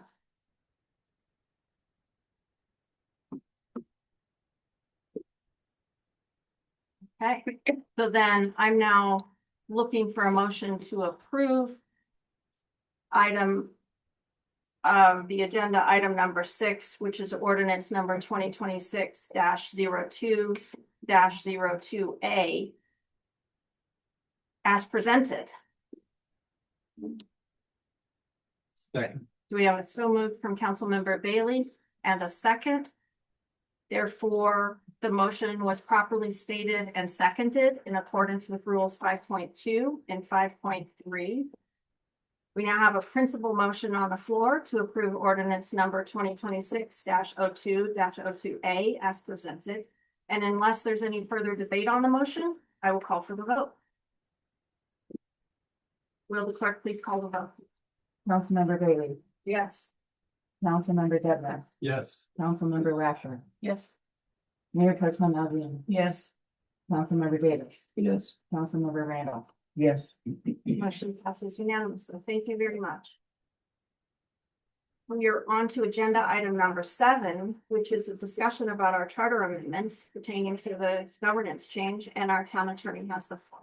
Yeah, so this is again just for discussion purposes. So essentially, what you have in your packet is a red line that is mostly the same as the red line that was provided during the last ballot issue related to a charter change, except it does update a section of the charter that did change since that last ballot issue was taken. And I did make a couple other nits and kind of like small changes throughout. One of the main changes I made was putting the chief of police section back into the appointed officials section. I can't remember if that was like an intentional move or what have you, but regardless, that was the main change I made, was to put that position as an appointed official under that section. That is an appointed position, as far as I know. I'm happy to discuss it in any detail. Essentially, big picture, what this does is changes the town's form of governance from a strong mayor system to a council manager system. And so with that, the mayor would be more like any other council person, while still chairing the meetings. But all other sort of administrative functions would be housed in a town manager.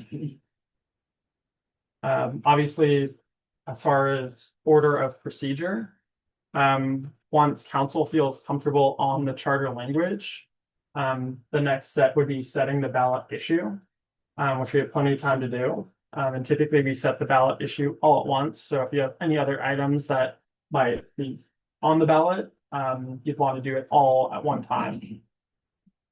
And then once you set the ballot issue, that means that you would have this question coming on the next election for voters to then decide if they want to make this change. That's all I've really had prepared. I'm happy to answer any questions. I might be a little rusty on some of the language because it's been a while. Any questions from council? Items for discussion?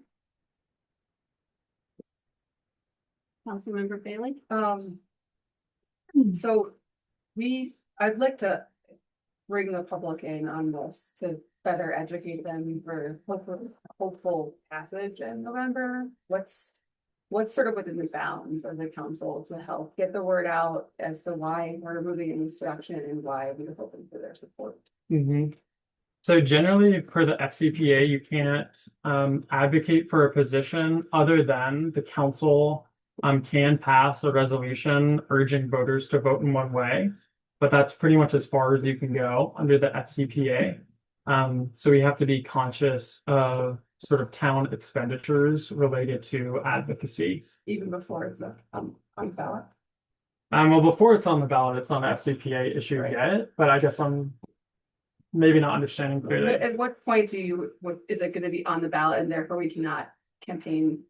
At what point will we be breaking FCPA? Like, at what point? So like if you go out and spend a bunch of money right now in your personal capacity, it wouldn't be an FCPA issue until it became on the ballot, and you have to go back and report all that.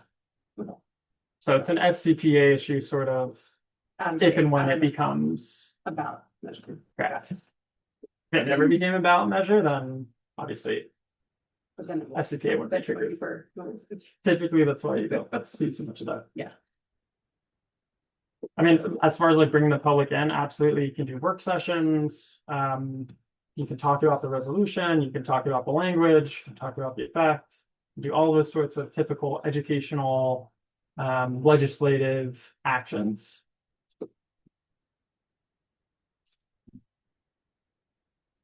Other questions or needs for clarification, discussion, Councilmember Randolph. So I need to understand, when this was on the ballot the last time and the mayor was knocking on doors, that was okay, but we can't knock on doors? Is that what you're saying? So it's different whether it's in your personal capacity and whether it's in the town's capacity.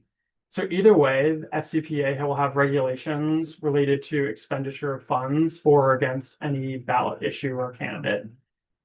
So in your personal capacity, you should be aware of that, although also be aware, I don't advise you in your personal capacity, so you may have to get your own attorney to advise you on those FCPA requirements related to campaigning in your personal time. As far as the town goes, we can't spend any funds, is my advice. There's some attorneys that play it a little bit more liberal and will say, no, if it's just for educational and legislative purposes, then you can spend some funds. I think that's really risky. My advice is that to comply with the FCPA, you really shouldn't be spending any funds in endorsement or advocacy either way. The reason you can do the resolution is you're not really spending any funds. You're just saying we urge voters to vote this way. If We're that's what getting that's- you that, write the resolution Right, or approve it. right. But yeah, I think it's important to remember that we each have individual capacity as individuals to campaign for or against anything, as long as you're not spending town funds and you're not speaking for the council, you're not speaking for the town, you're speaking for yourself as an individual. Councilmember Devner? How can we manage the perception that even in our personal capacity in such a small town, that it would possibly and likely be perceived as advocating on the town's behalf? Because what guardrails could we put into place to kind of shore that confusion up? My advice is that you be really clear when if you are doing personal campaigning, that you say, that's the first thing you say. I'm here in my personal capacity, not as in my capacity as an elected official. I'm not here because I've given authority to endorse or support or otherwise with this ballot issue from the town. I'm in no way on the town's time. And that's typically where folks get in trouble, is like using the town's time. So for instance, if they say like, Charity, can you please write me up a flyer? And who's no. No, using your town computer or the copier. I don't know if I answered your question. Yeah, that was sufficient clarification. Is there any actions that council could take that to essentially take what you said and proceduralize it so it's clear and understandable from a public perspective and amongst council? Are you saying like the council by resolution or something says, we urge each elected official, if they are going to campaign in a personal capacity, to adhere to the following protocols? Yeah, something, I guess I'm imagining something like that might be. I don't see why you couldn't. I've never necessarily heard of that, but I don't see why you couldn't. How do other council members feel about that? We're gonna go around the room. Councilmember Bailey? Like a campaign protocols. A campaign protocol resolution. I would be fine with that. I also be very much in support of putting in other resolutions on the council. So scheduling some workshops that would be. Can you speak up? Sometimes I'm worried that you're not getting recorded. You're in favor of workshops that will be educational in addition to that, correct? Yes, and a resolution from the council. And a resolution from the council. Councilmember Lashner? Yeah, I'm fine with that. Councilmember I'm Randall? fine with it. Councilmember I'm in Allen? agreement, yes. And Councilmember Davis? I also agree. So let's put that on the future agenda schedule. Okay. And how should we talk about the workshops? How would you like to go about scheduling workshops for community members, or at least talking with council members about whether or not that's something we should move forward with? Councilmember Bailey. I'm curious, Austin, have you been through a governance change? We've been through a failed one before, but I mean, I feel like we can learn from our tests. Yeah, there's only three, A lot. and the other three have massive legal departments. So my firm doesn't represent them. Color just brings them trouble up. So no, In Denver as well. or sorry, Denver as well. So no, I haven't been one. I've done several home rule charters. My firm does a lot of that work. So the charter change though, so if you have any Yeah. advice on making it essentially a charter change, Mhm. so that you have advice on how to do that, or any guidelines or, words of advice would be, I would love to hear it. Yeah, I mean, I think it's totally up to how council wants to approach it. Some municipalities do get issue campaigns and issue committees. And so those are typically some combination of elected officials, like one or two, maybe one or two staff, and then a couple of people from the public that put on these meetings. And then they come and say, here's our recommended red line. That's one way to do it. I'll tell you, typically your legal fees are higher. I'm okay with the red lines. Okay. Right, but it's more of like getting some buy-in from the community and knowledge out there from the council. Yeah, I mean, I think typically then it's either the issue committee putting on those workshops, or it's the council themselves putting on those workshops. And they're educational in nature, so they go through sort of each of the substantive changes, and they might provide examples of, here's a place that does it this way, and here's why we like it. Here's the benefit. And then there's some sort of discussion around that. Okay. And how is that the town, how's that not the town spending money?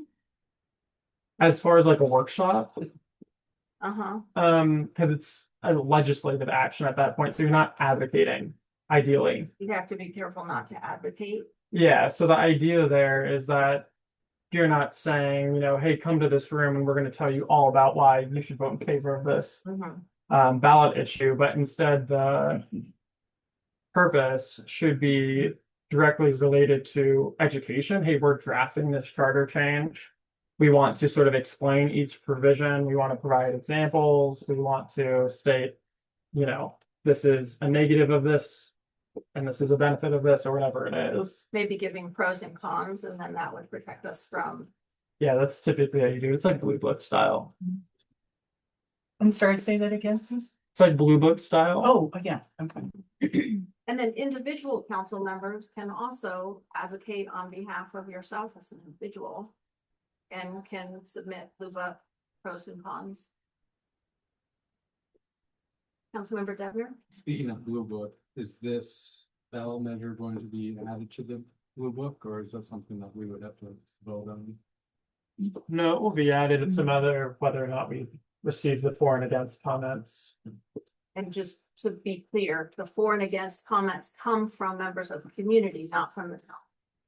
And then sometimes your town clerk will have to summarize them if they're over the word limitation. Which is actually quite small, something like 250 words or something. Something like that. We're just gonna go, we've had two council members express some thoughts, want to make sure that everybody else has a chance over our rules. Councilmember Lasher, do you have any thoughts or comments? I would like the council to be the ones having it in a workshop, opposed to like having, you said some community members, some council members, and some staff members. I just like our town is so divided that if we have certain sides, it's gonna be leaving out other community members. So I don't think that we should do that. I'm all for like council or staff putting together the workshops and council, putting it on. But I really think we should stay away from the division. Councilmember Randolph? I think we need workshops to expose the residents. I agree with what Bailey had said. Councilmember Randolph, I just want to compliment you. You do a really good job of following that rule of saying that you agree with another council member rather than restating. Thank you for that. You're welcome. Mayor Pro Tem No comment. and Councilmember Davis, I also agree with that. thank you for that. So do Councilmember Devner? I have a question regarding the further changes. Uh, Section 3.3, the qualifications was removed. And it mentions that no council member shall be salaried employee of the town. And it also talks about how council is the judge of the election and qualifications of its own members. it actually got moved up to 3.1 B and C. I believe. Is there any, I just want to make sure, is there any language missing there? Um,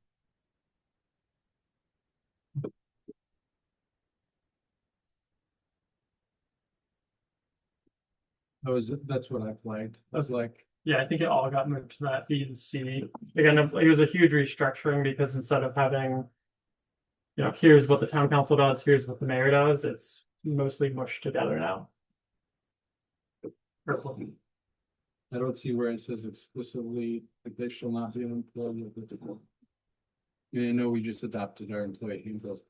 Oh, yeah, we have it now. I think that is in, just 1 second, I have to find it. I did remember.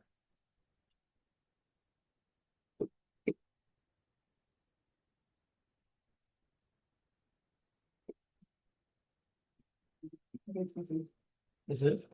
I just like search. Okay. I remember talking about this just a while ago though.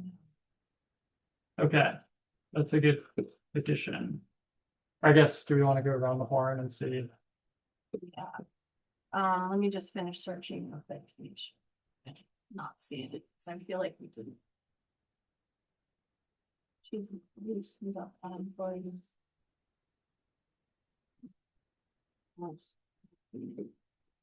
So that would be a change to the red line. That would add in that line. It's the last two sentences I saw were removed, but not included in the changes. Okay, yeah, for sure.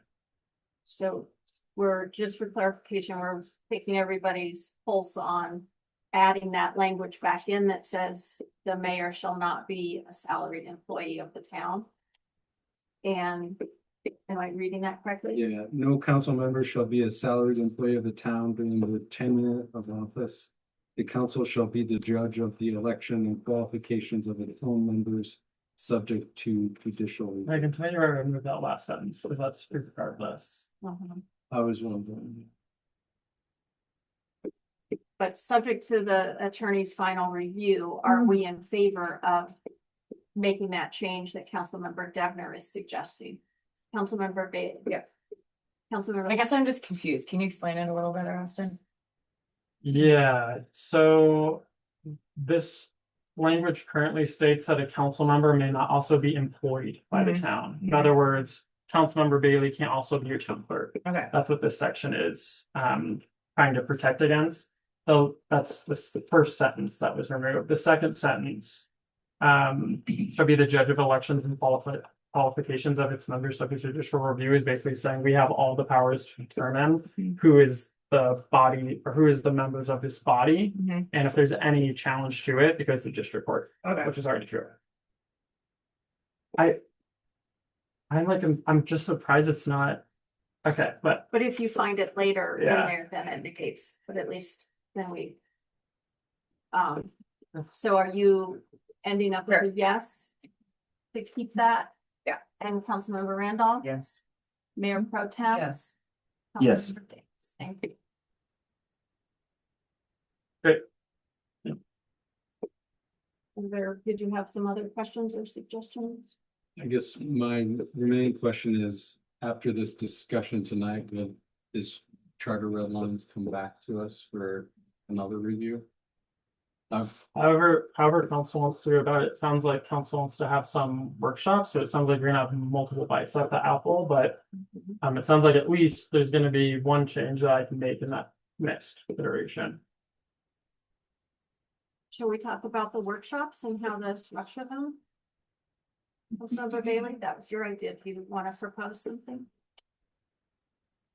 I mean, I want to make sure we have enough time to do it, the workshops and do them well, but at the same time, I know we're doing the MVCC stuff, but it's so important to me that we really educate the town about it, and so I think we gotta figure out, I feel like the MVCC schedule has been a bit misunderstood or misconstrued from what council had wanted, and so I think we need to figure out that schedule and also add in the other workshops and. We can come back to that in the first MVCC workshop next week, maybe. Mm-hmm. Ms. Campfield? I would say because of the MVCC and this, we might have to look at a different day to do workshops for the charter change. Just because I don't see timing wise how to get all that information into them.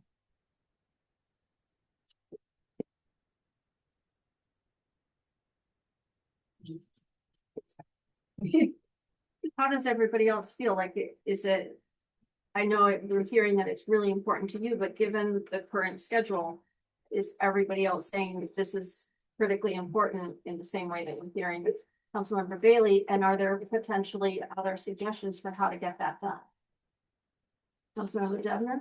I do see both the MVCC project and the charter changes as big critical projects, so I would be in support of holding an additional workshop and chunking that out to separate discussion.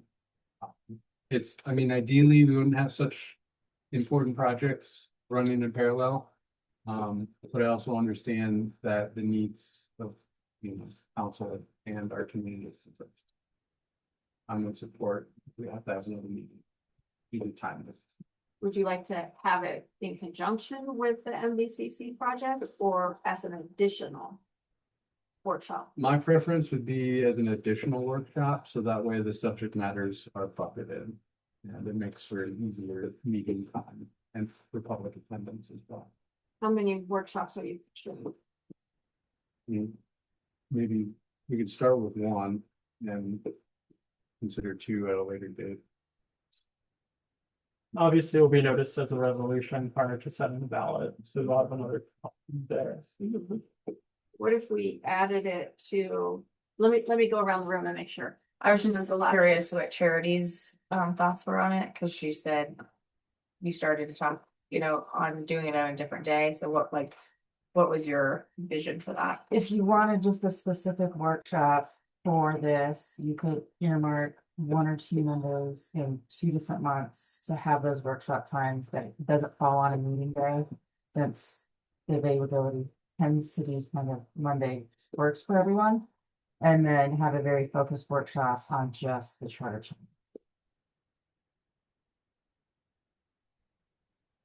Councilmember Randolph? What about possibly doing a Saturday somewhere, like we did with the financials? I think that was more residents might come. If it's a Saturday. That would be an option. I guess the question is, if we're gonna do a separate workshop, and because this is a charter change, would we need the town attorney there? And then also, what would his recommendation of how many workshops would be adequate for the subject matter? Yeah, I mean, I guess what's the goal of the workshops? That would be helpful to know. Is the goal that the community understands what the question is that you're going to be putting on the ballot? I want to understand the questions, because the charter is very legalese and it's not the most easy thing to read and understand in layman's terms. And so kind of educating them on what it is and what it does and what are the pros and cons. To me, it's almost like a PowerPoint of like, this is a strong mayor system, and then this is a council manager system. You voted this way on the ballot issue. Here's what the result would be. If you voted that way, this is what the result would be. But it doesn't sound like what council's intending is like, we want to go through every word of this red line with the residents. It's mostly big picture. We want to describe what this governance change actually means. What if it was a mayor and council forum? We have those scheduled already. Is that on weekend? Uh-huh. do we do like, I mean, I think, I like the idea of having a Saturday, and I also like the idea of having it on like a Monday. So you kind of, you have different cross sections of the community that you might get to come at those different times.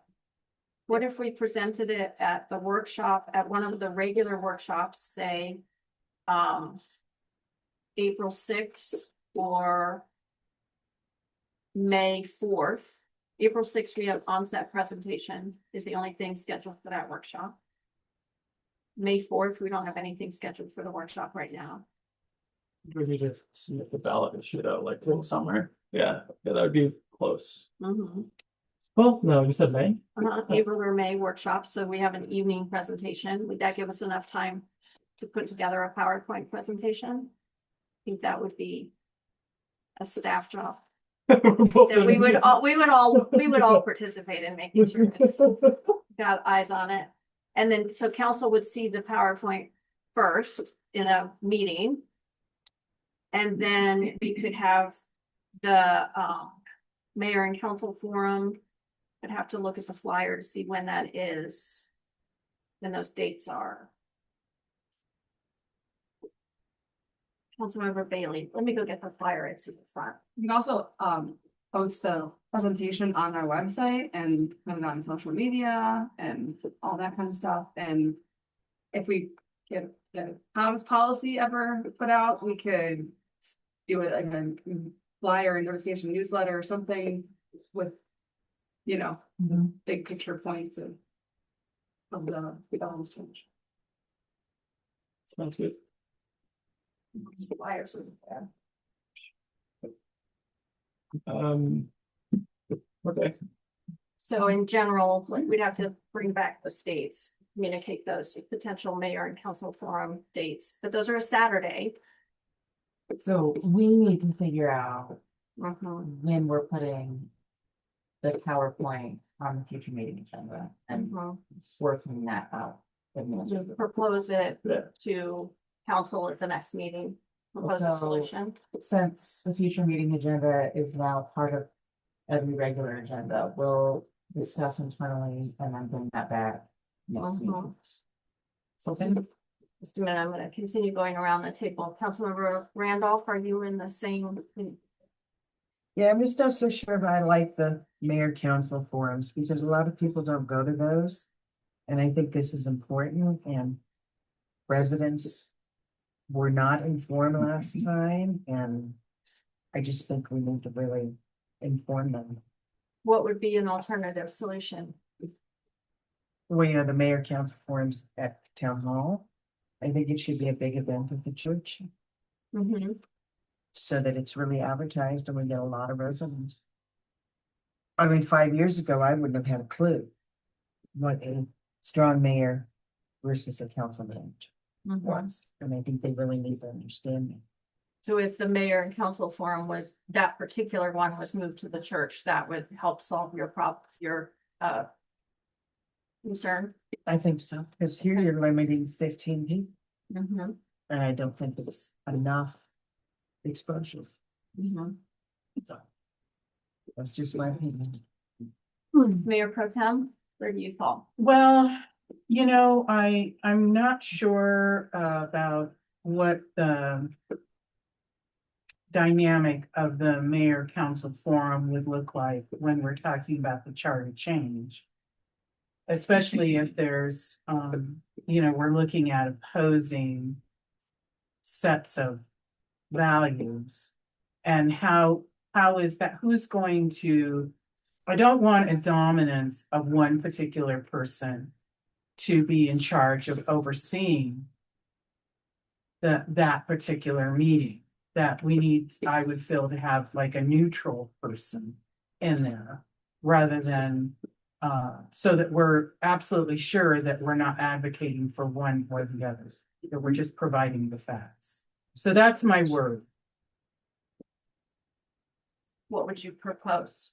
Well, I like the suggestion that Councilmember Bailey had about putting the information on the website, that we could provide just other social media posts And that we do schedule workshops.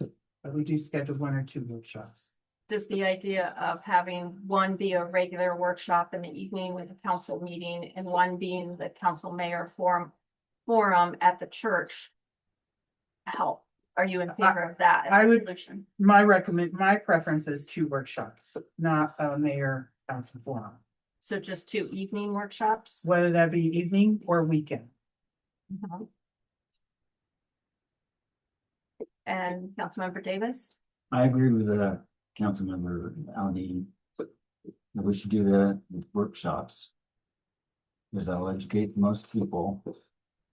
And not the mayor forum. But to educate most people in the public. Because as Councilmember Randolph said, most people don't even know what the strong mayor is. They may never even heard of it. So education is where it's at. So one of the things, yeah, we've done in the past is we have a presentation and then we put it on the website and we share it out to the community list. So if we draft a PowerPoint presentation and have it presented and include the pros and cons, Councilmember Dubner? I guess I'm seeing the long-term fix as the communications policy that addresses how do we get the word out about ballot. So I would be in support of Councilmember Bailey's suggestion to adopt the forms policy. I don't know, I believe that's fairly on the future agenda schedule. Communication policy. Yeah. I think it's in the parking lot. We haven't put it anywhere yet because we haven't found the place for it yet.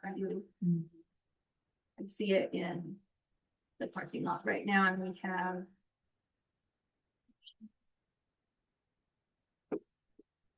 public comments. We're thinking about those in April tentatively. So there's just a lot of important business.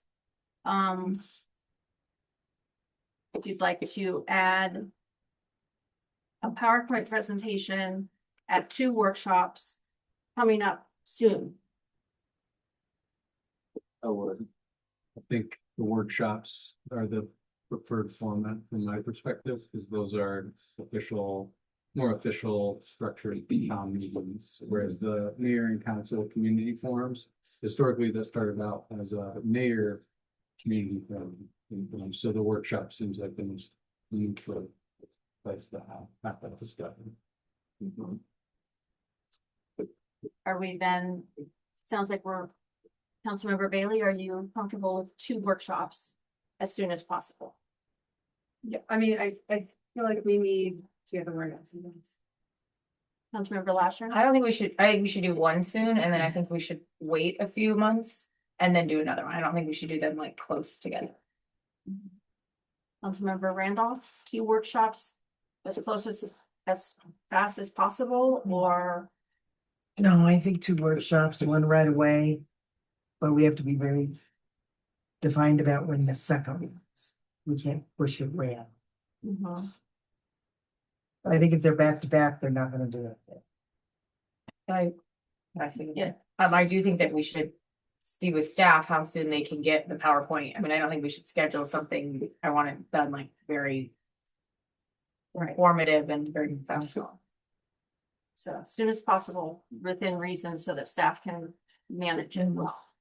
Mayor Pro Tem? Yes, I'm in agreement with the workshops and having them tailored at specific times, not that to, so that we can, in the interim, still continue to provide them information through the website.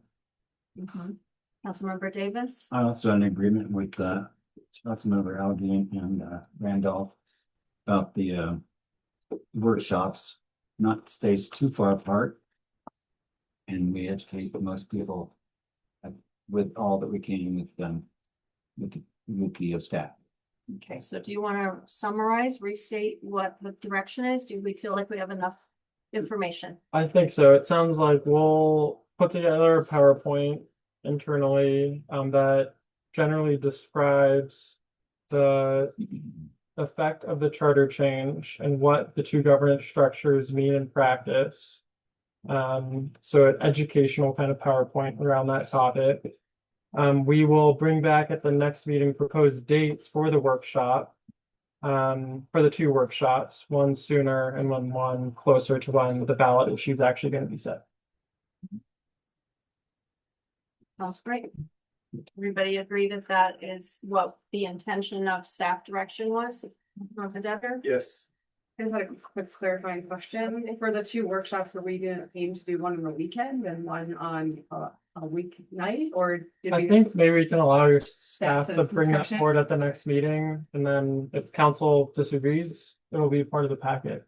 Yes. Okay, Councilmember Lasher? Yes. Yes.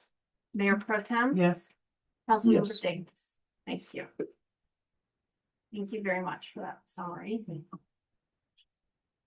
We are moving on to one of the most important items of the evening, which is our agenda item number 8.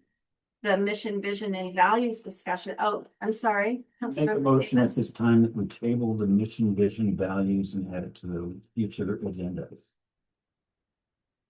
We have a motion on the floor. Do I have a second?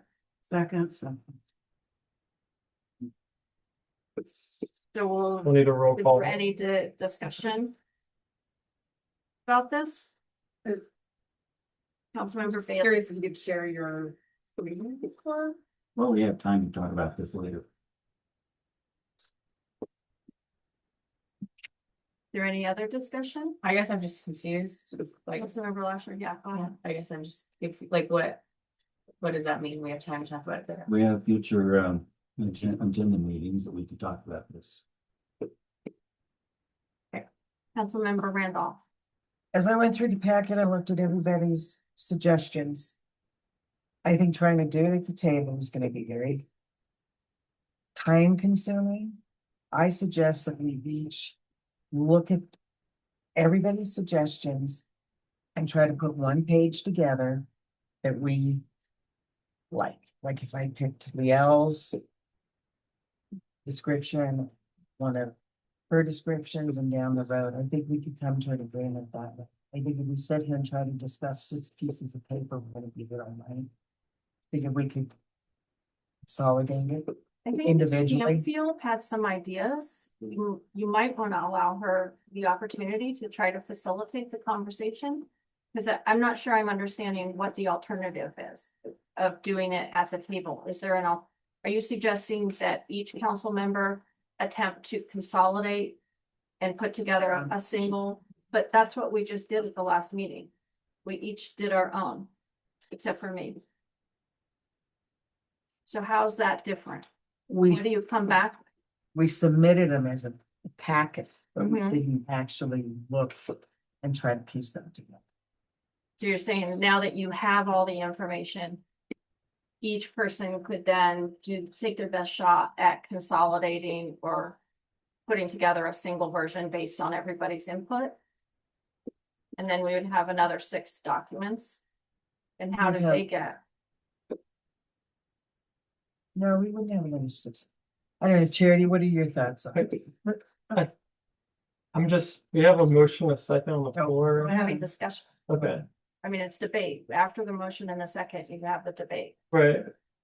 Yeah, sorry, go ahead. Typically staff questions come before, but it's okay.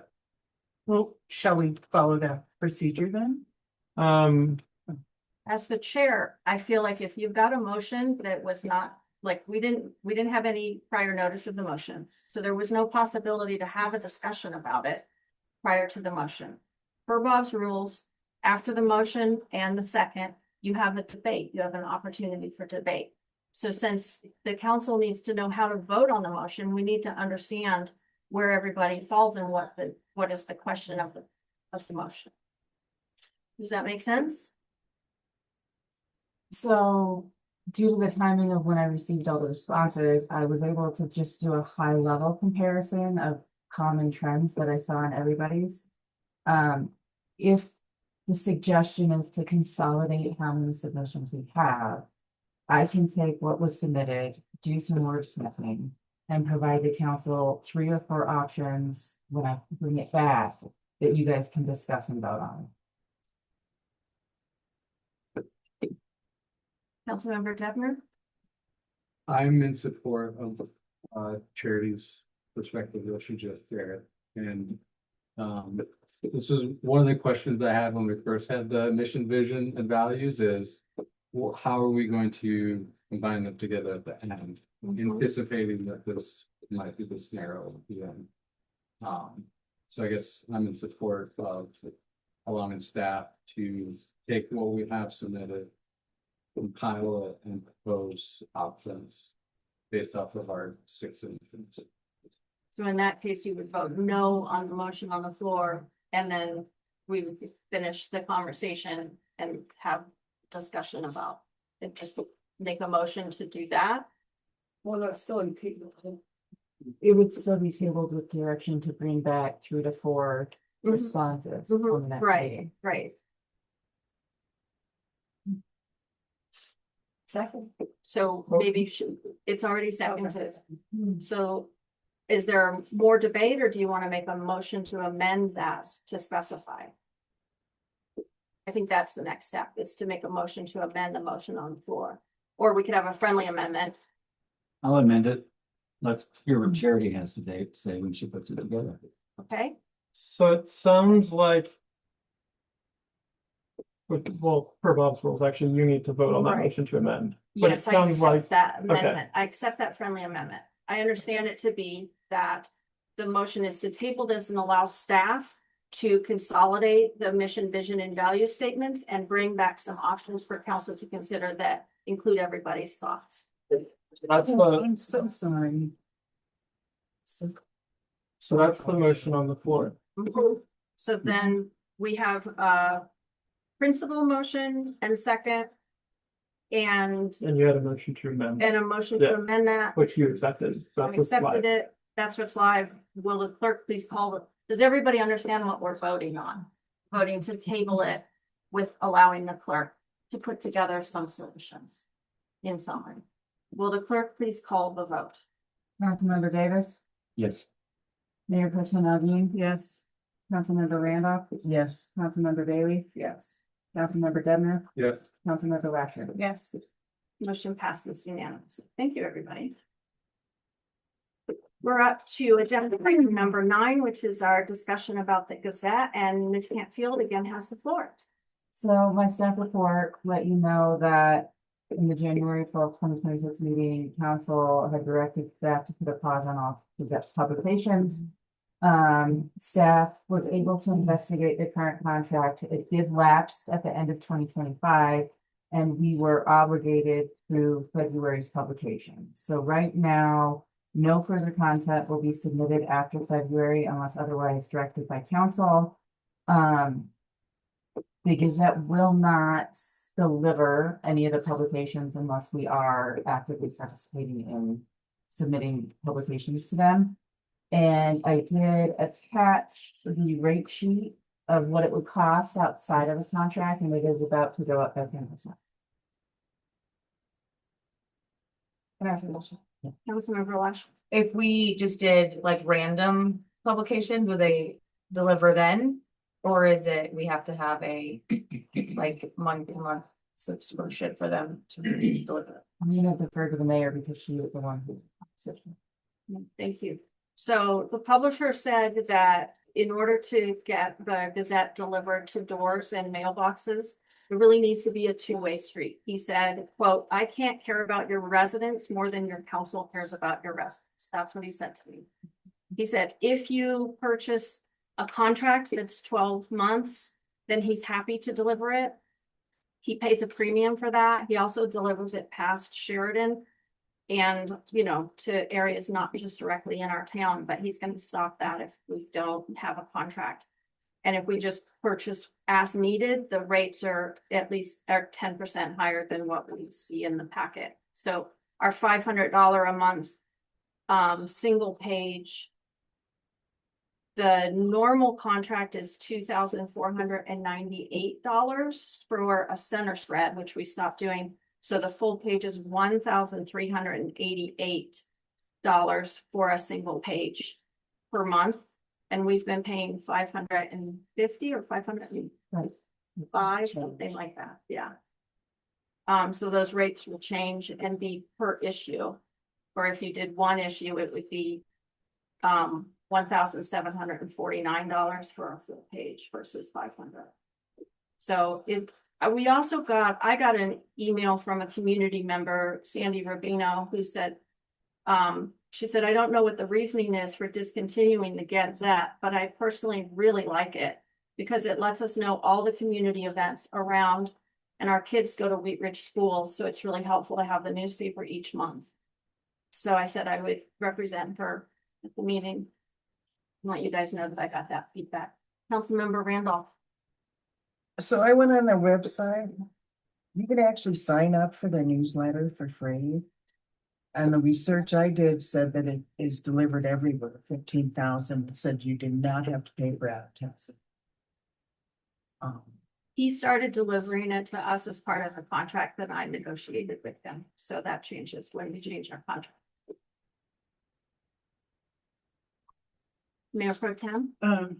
I'm sorry, Councilmember Randolph, did you say you can get online And sign up. and sign up for free? So you can still have access even if we don't renew our contract. We could share that with the residents.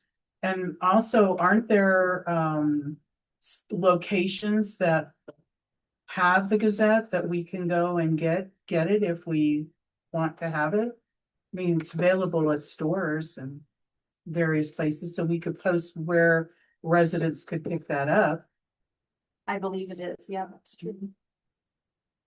I don't think that the community events, the Mountain View community events, part of what they've been publishing for us is our events as well. Those won't be included. I don't think, although I don't know for sure. We'd have to see what he does. So it really depends on where you guys land, but. Any additional direction, Councilmember Dubner? It's an interesting comment that you brought up because at the annual picnic, we actually had non-residents attending that, and they had heard about our community events through the newspaper. Which is kind of interesting. It's, some events we may want like a larger community to attend, but I think historically our events have been for our residents because it's taxpayer funded. Although with food, what we've done is we've had resident passes so that non-residents don't get the resident pass. And so they're not actually benefiting from it, but they're just watching the movie, which, it depends on what kind of town you want to be. If you want to allow your neighbors to come watch a movie with you. Other thoughts? We still want to continue going in this direction, Mayor Pro Tem? I think that the concern about even having the Gazette discussion in general is about the politicizing and the mayor's narrative. All of this is the new Gazette that hasn't come out yet, but we were able to get a copy.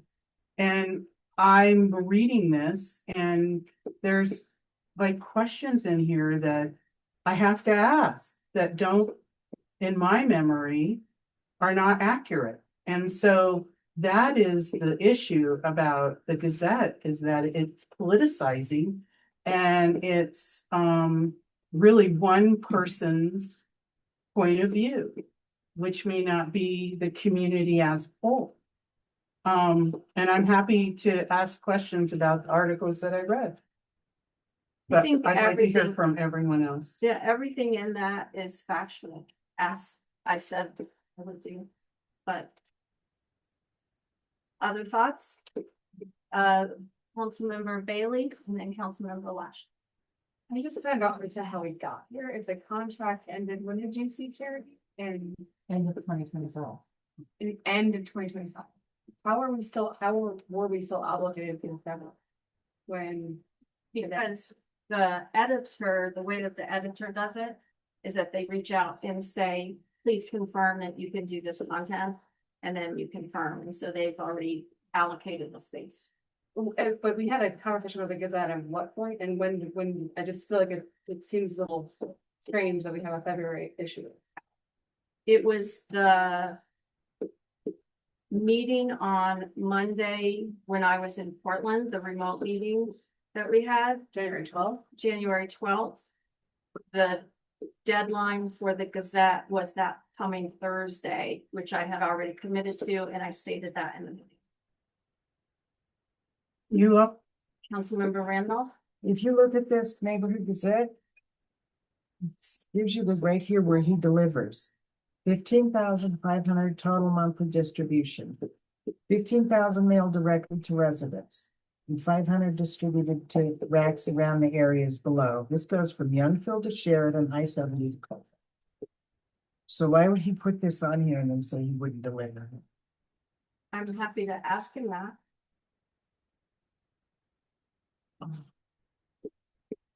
Mayor Pro Tem, did you have a question? Well, Oh, I'm sorry, I skipped over No, Councilmember you're Lasher. fine. I'm sorry. I was just gonna say, I've heard from residents that they do like it and they really liked having the public works in there. So they knew what was going on in town. Also, your battery's running low, Jeremy.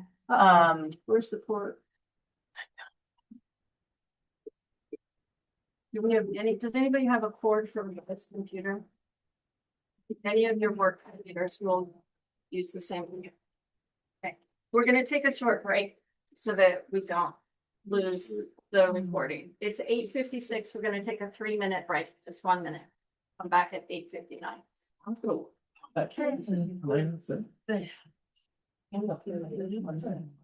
right, it's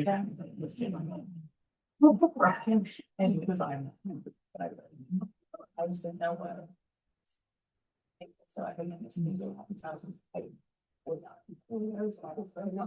I just have like time, so like. My first reaction to this. Yeah, no, yeah, well, I just wanted to. Yeah. I think it's where it was, so.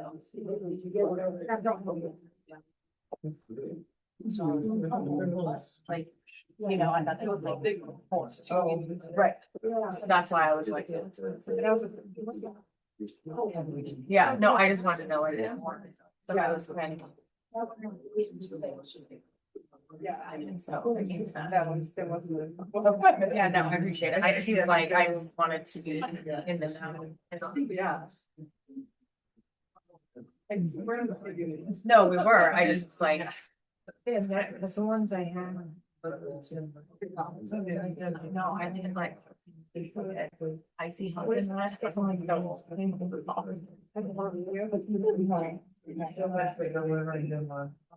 I just have 3 minutes, so I'll wait 3 minutes. We'll probably get it. But we got that plugged in. Thank you. All right. You guys, that one out, whether we wanna.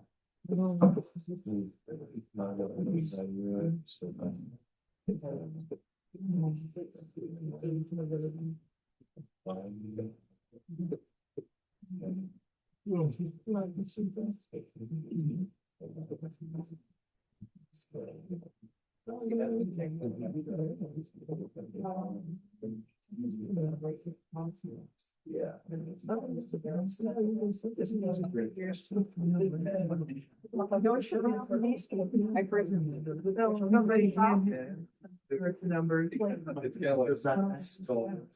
It's I know, I some files for some. In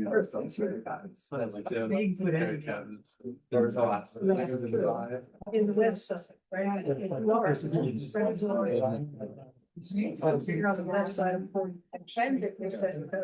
at 8:59, we're coming back to order, please. Thank you, everybody.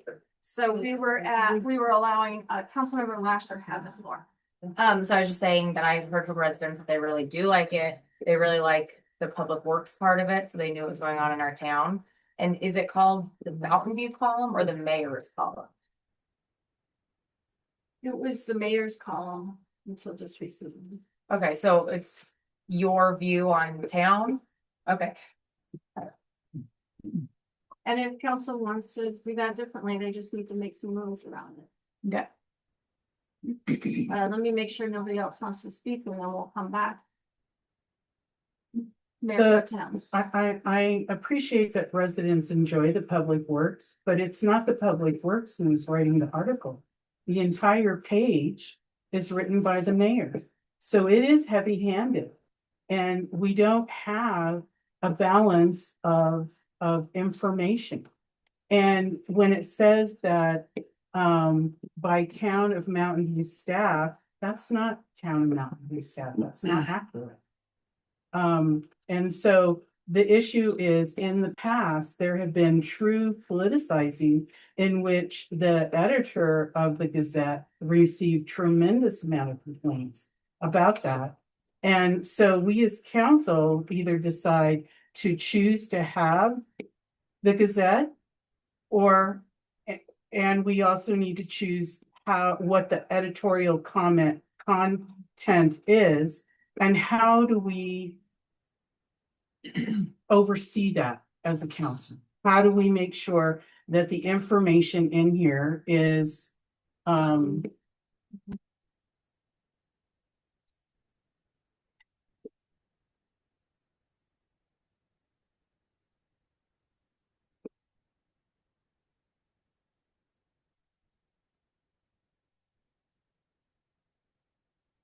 okay, so I'm gonna continue my thought, is in here, as I'm reading, I just have a question in the election section. I'm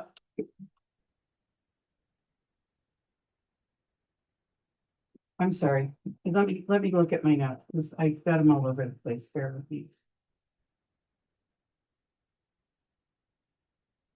So I'm sorry, I'm gonna go to fiscal responsibility. Whose idea was it? Can you remind me to hold a budget retreat in August? I think it was our town. Is that you? Okay.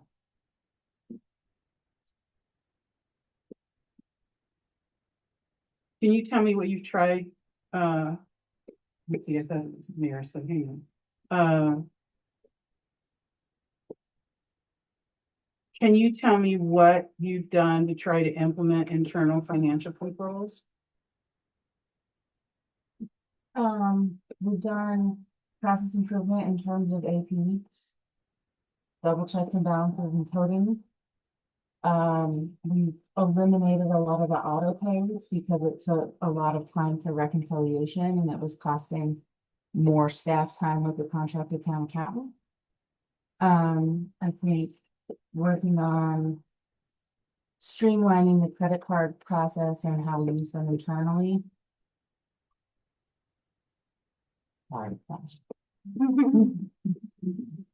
And just identifying process improvement steps. It's still a work in progress. Changing who's receiving the money versus who's depositing it, so it's not the same person. That's a higher level of internal checks and balances. So I create the deposit, the police take the deposit, but I'm not the one receiving the cash up front. So that has multiple levels of financial controls. You have a drawer for each person in the Yep, front. I created a separate till for each person, so they're not using and making change out of the same till, so we can have staff accountability.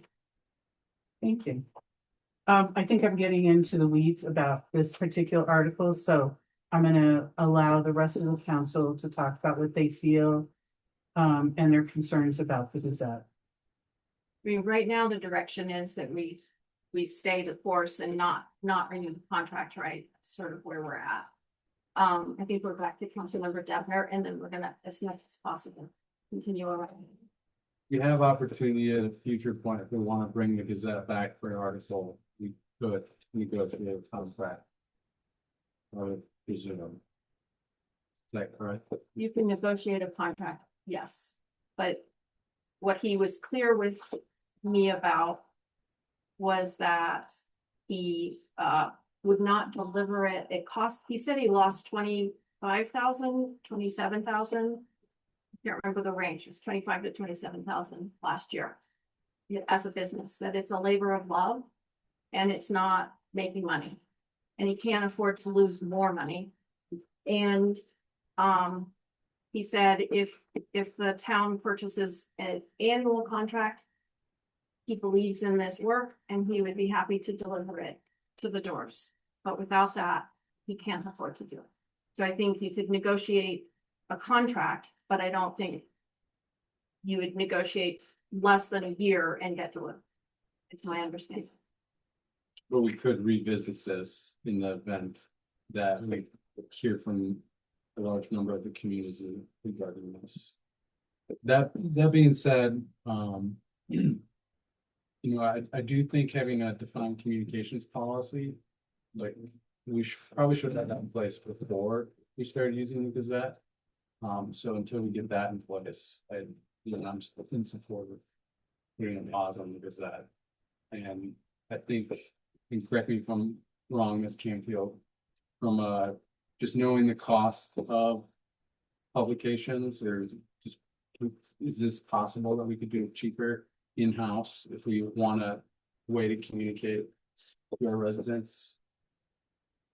I'd have to investigate it further, but it would depend on how you would want that publication to be. Is that a newsletter? Is that a quarterly paper newsletter that's sent to the residents in bulk mailing? I mean, there's several different options, but I think that would all have to be weighed out, priced out, and then presented to council in one single. Maybe we could put that on, well, it's part of the communications plan, but maybe we could include some different options for a newsletter in the communications plan discussion and give council some ideas of what it would cost. Councilmember Bailey? Yeah, I'm in favor of what Councilman Bailey said. When was that communications possible? April, you said, or is it possible we can have that sooner? I mean, my thought is like, I would like to have something like that's sort of like a replacement for the Gazette as soon as we could, just especially considering the MVCC work we're doing and the governance change, and it would be in the best interest of like everyone if we had something that replaced it. Let's come back with a future agenda schedule that prioritizes that, and let's make sure that we capture that and summarize that at the end of this agenda item. I would like to Councilmember keep Lackner. it going, maybe do a smaller page and have just factual information in there, maybe instead of opinions, if that's what's causing the problem. Because I do feel like a lot of residents like it and that's where they get information. And I think it'd be really nice to put a lot of the MVCC updates in there and things that we're doing, because I feel like we're starting to actually like make big changes. And we always talk about transparency and wanting to reach residents in all ways. And we've already, know that some come to meetings, some watch this, some get the emails, some like flyers, some like the paper. So I don't want to cut off the people who get information from the paper. Especially with the need to prioritize communication, the ballot issue and thing. Councilmember Randolph? I'd like to put it on hold. I think that we could do something in-house. And if the ballot is coming up, we can always do a packet. Some kind of flyers to come, which would be cheaper than the Gazette. Residents I've talked to, I can think of at least 5 that say they throw it in the trash. That they've just been offended by articles and they don't even read it. They just throw it in the trash. Councilmember Alvin? I think that we could revise that and determine who provides the information in the Gazette. It could be more than just one individual who's writing all of the articles in the paper. And then we could look at that, have different points of positive views. But it's also difficult to have someone write all of this information and expect one individual to provide that. And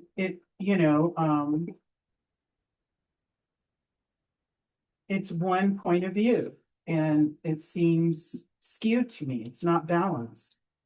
And even though you may say that it's factual, it still gives, in this particular article, a sense of ownership of what has been done by a community of council members, the clerk, the mayor and, residents. So I think that we also need to look at that. Who is our content provider? And how are they putting that information in the Gazette? And how does that go without any type of review or approval? Councilmember Davis? Well, I look at the bottom line and it looks like it's pretty expensive to run this thing. And we can do some in-house things to inform our residents of events and happening that are happening in our town. So I think we should revisit this, see where we can cut corners, see where we can do the same job, but without, leaving anything out, any important events that are happening. So. Thank you. So just for comparison's sake, printing, I just looked up what it costs us to print 270 copies and distribute them on doors, which is for the flyers. How many copies we need? It costs $175 to print those on the paper that we've been printing it on, which then can be outside in the weather with a little bit of moisture and not deteriorate too much and not blow away in the wind and turn into litter. So that's why the nicer paper has been chosen. So with one page single-sided, it's $175. And what we've been paying for the Gazette for a full page is $550 for the month. So just so that everybody has some facts. And now we're going to Councilmember Devner. You had your hand up. Yeah, I just have a clarification question. So Councilmember Algeen stated that the February article was written by staff. So I have a question for the staff. Did you write that article? Did I write the article? Yeah, No, I wrote the article. you wrote the article, but It stated I was going to do. it says staff in the paper. Yeah, because it's a staff perspective. It is a list of all of the accomplishments of the town as a whole. And I am a staff person in addition to being an elected. Councilmember Bailey? I'm not sure how you're a staff person if you're no longer serving as an administrative function. So There's been no change in governance structure. no, but we hired a town administrator. He still reports to me on a day-to-day basis.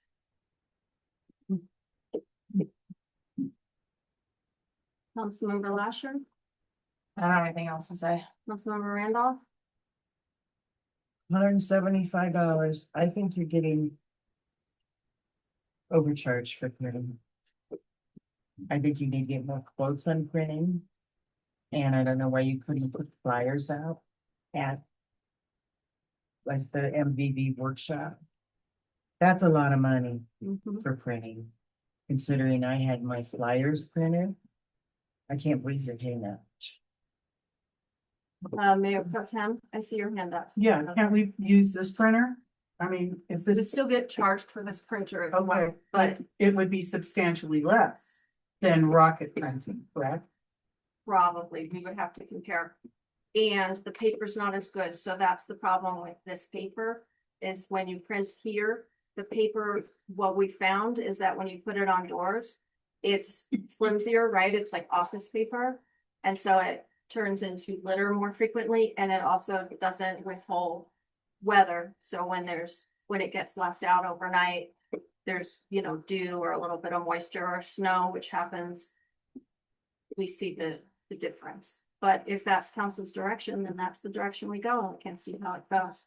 Do you have a clarifying comment? Do they have higher quality reams of paper that we could purchase? As opposed to, just the standard paper? I can look into that because Let's include that in the summary that we're looking to. Paper. And comparison of prices for what happens, how we price out. they'll charge us for. Councilmember Devner, did you have your hand up? Is some ready to vote?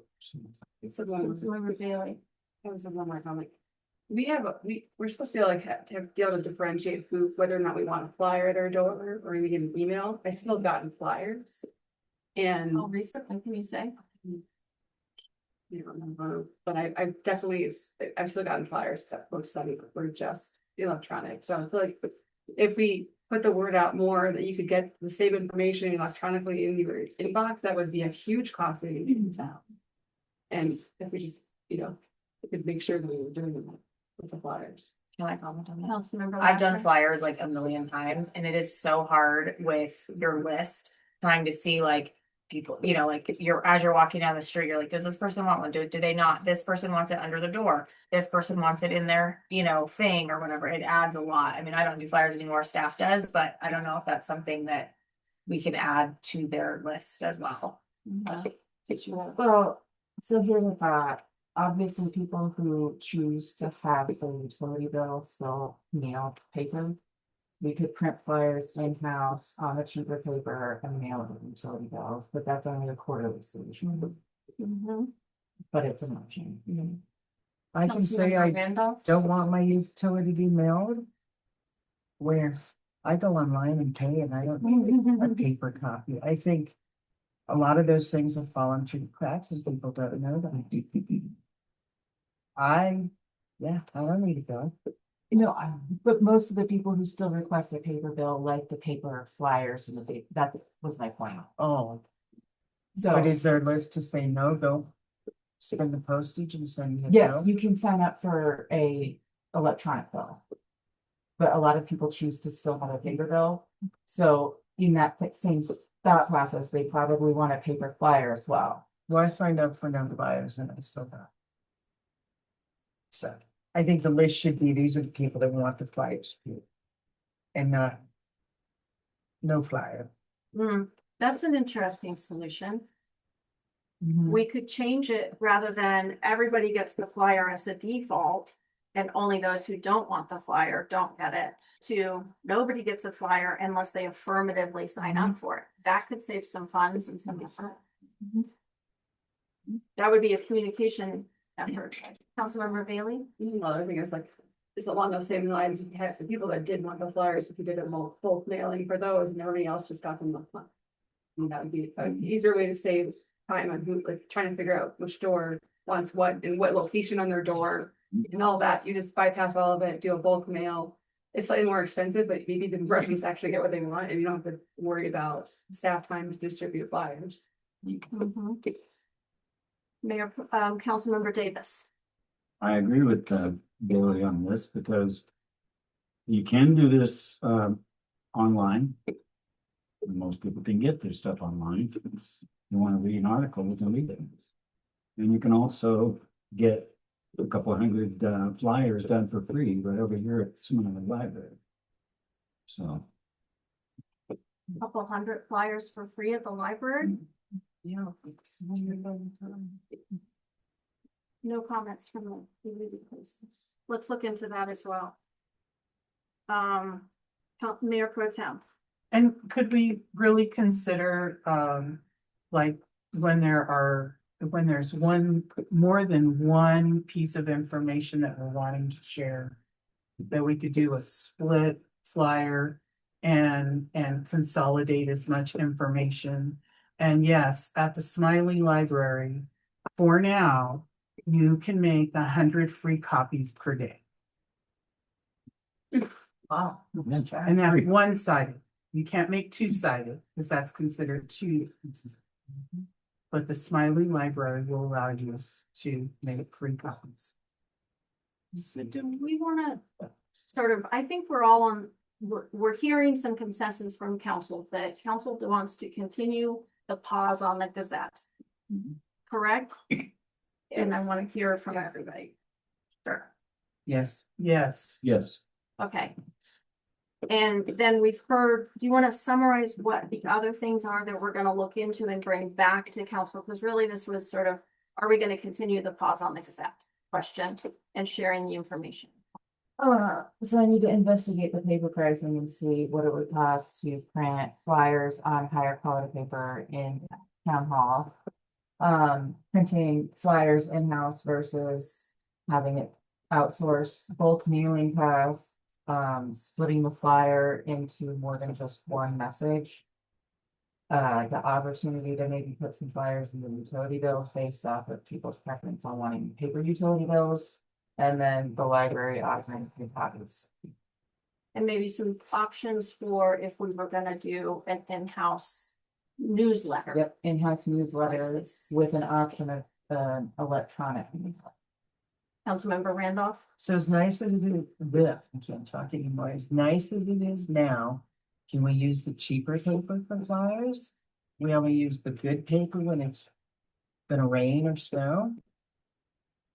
That's just my question.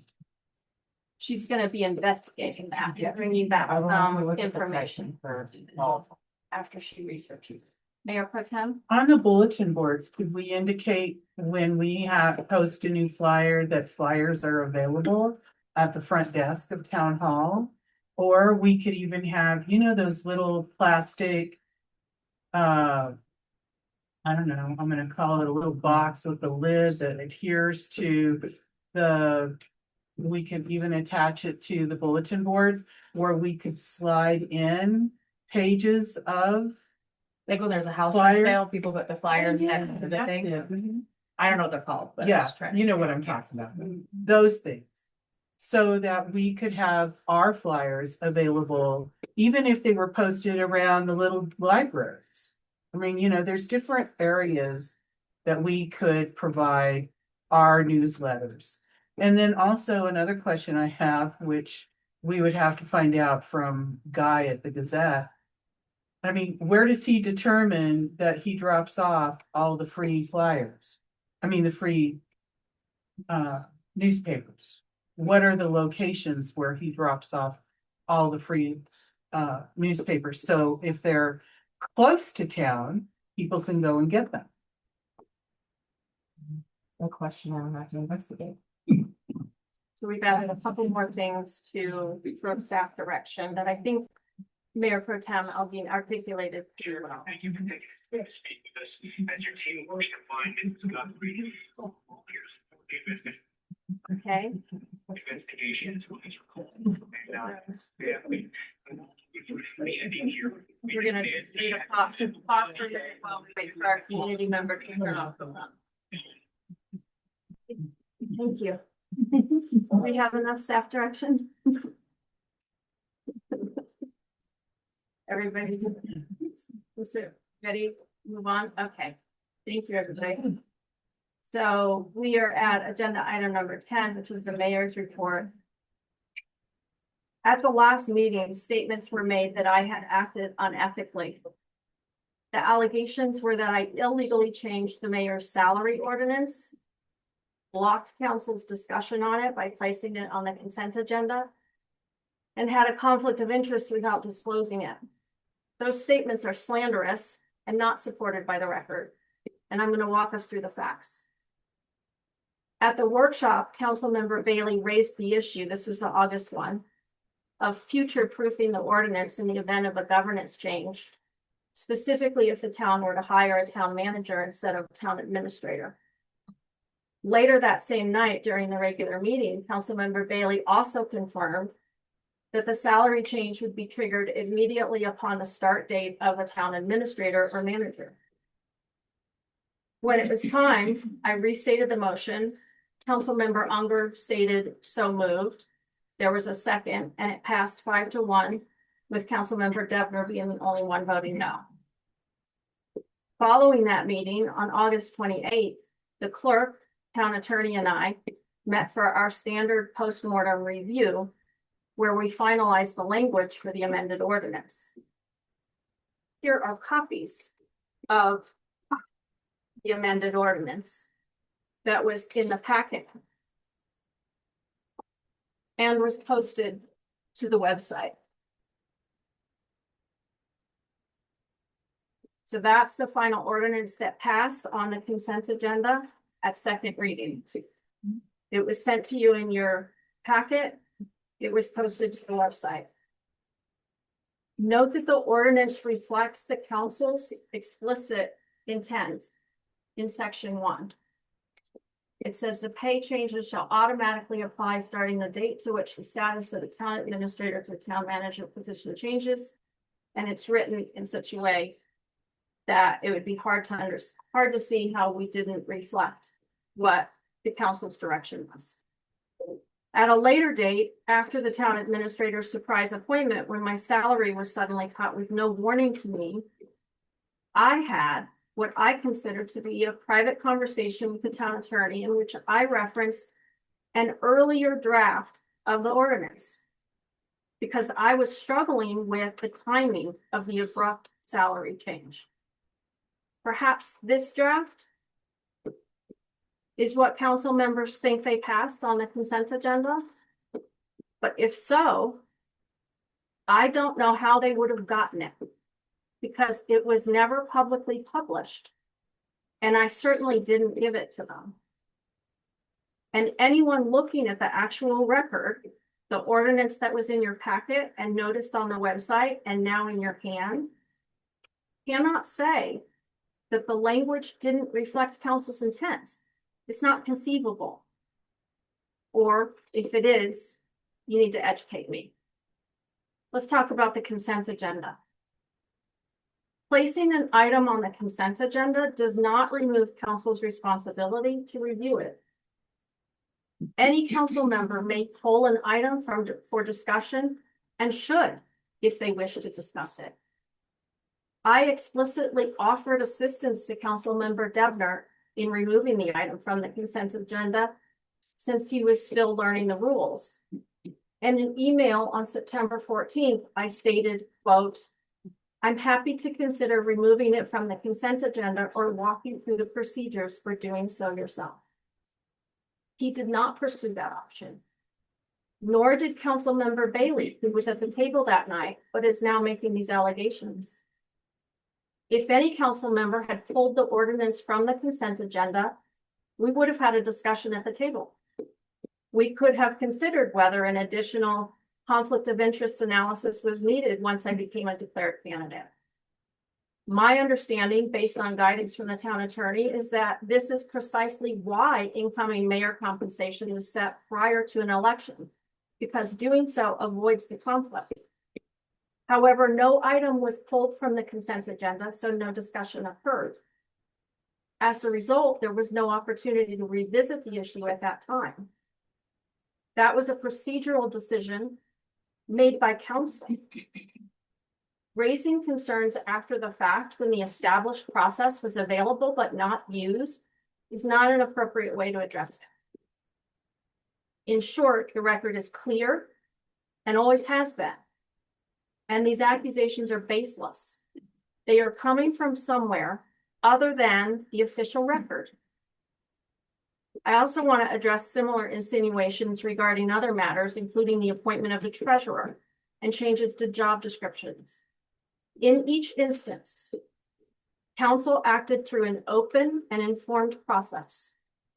Recasting past council actions as the mayor's misconduct is inaccurate and inflammatory. Our rules of procedure emphasize respect and teamwork. If any council member believes actual wrongdoing has occurred and has evidence to support it, there are established procedures for raising those concerns responsibly with evidence. Going forward, I will hold this body to the standards outlined in our recently passed rules. Rehashing past decisions is out of order. And I will rule it as such so that we can move on to the business before us. This council has important work to do. And I intend to conduct our meetings in a professional, respectful, and orderly manner. And I expect all of us to honor the voters in the same way. Thank you.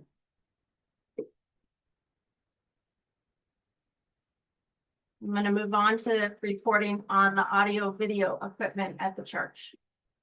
You ask questions? Go ahead. I was just curious what, I guess I'm just like late to the game here on what the ordinance that Kathleen read was or something. I don't really understand this.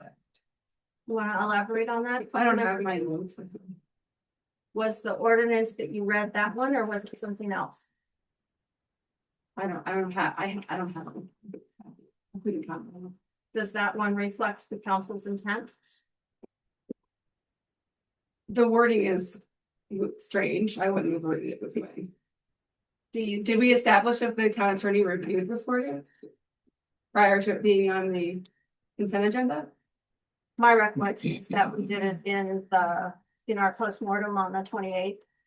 And I have some emails between us to indicate that we had forgotten, in the motion that was made, we forgot to add the information here for section 4. And we discussed that in that meeting.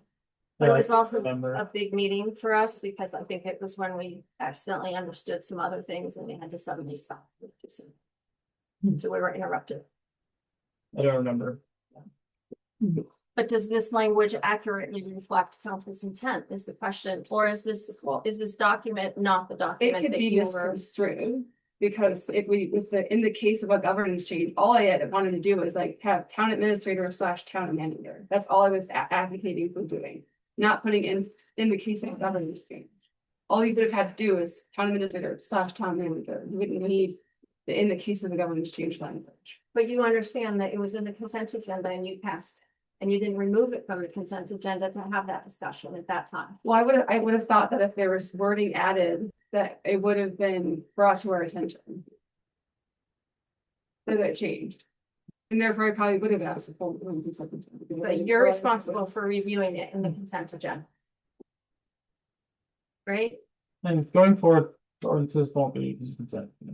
Right. I tend to argue it shouldn't have been in the consent agenda. It was a contentious, Excuse me, you could have removed it from the consent agenda. I And was there was in no another vote country, I was against in it. another state where I couldn't even speak. I had to try to talk. It Then was very difficult, but going to forward, argue, I to am not argue, going to all- allow us to continue to rehash past decisions. It is in our rules. because you don't want to talk about it because it's inappropriate. It's inappropriate for you to take issue per our rules that we just passed. It's with things inappropriate that for your council asked- behavior and Excuse what me, you've you're done out in of the order past. because you are speaking without having the floor. Councilmember Devlin. So since my name was mentioned, regarding an email. So I have requested to Mayor Mitchum. I asked her if she could clarify the proper steps for requesting, moving it from the consent agenda. For the reasons that we had the 2026 budget numbers available, and I thought it worthwhile to have a continued debate on that ordinance. And while it is true that you did say, let's make time to talk, I'm happy to consider removing it from the consent agenda. I'll walk you through the procedures. Preceding that message was, just to be clear, you do realize, one, that you voted in the minority 5-1, and you voted against, all capital letters, the most fiscally conservative decisions. And 3, you're now suggesting that we should reconsider based on budgetary. So I just wanted to verify that. And then you didn't take me up on it. No, largely because of the conversation that we had after that. I was persuaded because there was a mention about moving a second in order to remove it from the consent agenda. And at the end, it was just a battle that I wasn't willing to push against. So that's what I mean is this is our system. And we use the system to arrive at the final result. And you can't then go back per our rules and rehash that if you don't like where we landed. This is our system and we've just adopted these rules and we're going to follow the rules. Those rules are here for a reason. I'm going to continue my mayor's discussion, my mayor's report. I have a comment Mayor about that. Pro Tem? Yes, but when we're coming to you and we're asking you and you bully, in a sense, or persuade people to vote in the manner in which you want, we're intimidated This to is do out of so. order. This is simply out of order. How is this out of Because order? you are rehashing a decision that was made on the floor through of informed process. Aren't you Councilmember Randall. rehashing? No, I am clearing my name. I'm not saying we should or shouldn't have done what we did. I'm saying it's slanderous to say that I changed an ordinance and to imply that using apparently a draft that you got, because clearly you didn't get that document. That document is very clear. The intent never would have been brought up at the table if you had a different document, if you had this document in your hand. So somebody gave you a draft document and you used it to accuse me of something really immoral and really unethical. And I take offense to that, and I have a right to say, to clear the record and make sure that everybody knows what actually happened. I would never do what you accuse me of doing. Never. So where did the draft document come? Or like what, I where don't it's, know. I'm just like very confused on what. Me too. But let's move on. I'm okay moving on. So I'm going to report on the audio video system for the church. It's still in the works. I met with King Systems today, and they are estimating that they will have it installed and tested by our March 9th meeting. So we'll have one more meeting here. Unless our town clerk decides to do it differently. They had to go back to the drawing board because there were some functions in the room that just by our new rules, you get to make that decision. They had to go back to the drawing board because they had some functions in the solution that they proposed in the bid that they made that had not fully accounted for some of the conditions in the room, unfortunately. So they're going back to the beginning and saying, wait, what actually is going to work? Their initial solution didn't fully solve the problem. So they came and they measured the space, and they're looking at how to stay within the budget and solve all the problems. And they're being very responsive to me and very communicative and responsible as far as I can tell. They're wonderful people to work with, and I'm happy to work with them. They're taking responsibility for this, and I have to say, really, they've been incredibly responsive. The goal is to add in the additional requirements that they hadn't already originally considered in their quote and to keep the same price. That's their goal. I'm not going to speak for them. If that changes, you will know. And I will communicate that to you outside of the meeting via an email so that everybody understands that. And let's see. I guess I would just say that I feel like we've done a good job in this space. I think it's worked. And I think one more meeting so that we can have a really good record and the new system will be up and running. And I feel very good. Mayor Pro Tem, you had a question? Yeah, I'd really like for you to provide detail. What is the issue? I mean, everything that you're sharing, I appreciate, but it seems very vague. And I'd like to have more specific details on what is the issue. Why is this AV system taking so incredibly long in this day and age? It doesn't feel as if we're a priority. And this is not ideal. It's very crowded. It's uncomfortable for residents. It's not ideal for a public meeting. I mean, I accidentally knocked off all his paperwork. So I'd really like to know the details. And I'd like to know specifically what they are going to correct. They didn't account for what they call lift in the room. So they weren't amplifying the sound inside the room. They were just solving the problem of making sure that remote participants could hear and that we had a good recording. But there are a number of things that we were asking them to do, and it included amplifying it. So they're now going back to the drawing board. The solution's going to be different. It's going to be within budget unless I come back to you and ask you for a change. But right now, as of they came and they measured all different things. They looked at our existing equipment. They said they're going to get us down. Their goal right now is to get us down to 3 cords. So there'll be a cord for each speaker using our existing speakers and a cord for the public comment mic. And then all the other cords are not going to be visible on the floor like that. And the setup for the mics will be easier and things won't have to be taken down and put back up. When did they come out? Today at 2. So this entire time, they just came out today at 2 to look at the issue. Is that We've been correct? talking about it. You've been talking about it, but this is the first day they've come out. This is the first day they've been able to get Okay. it. And why are, knowing the situation we're in, when are they expected to come out to correct this issue? Not before 9, but the specific date that they're coming out. Because I'd like to see them express that we're a priority and give us a detail that on February the 15th, we will be out to correct this issue.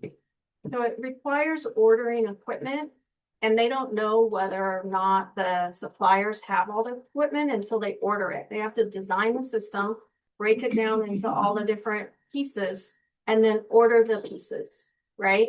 They had to come out and see the equipment and measure the space in order to design the system.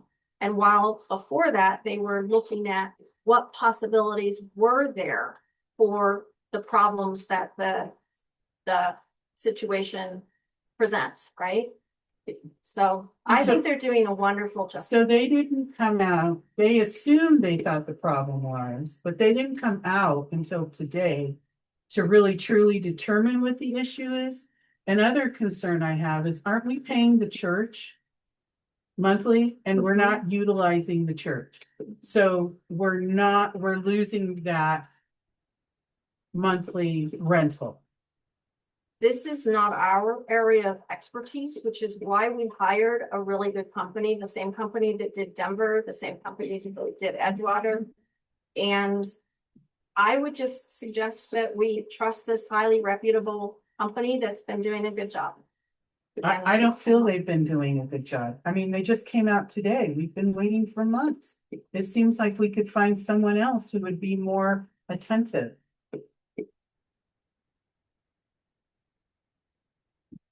Councilmember Devlin?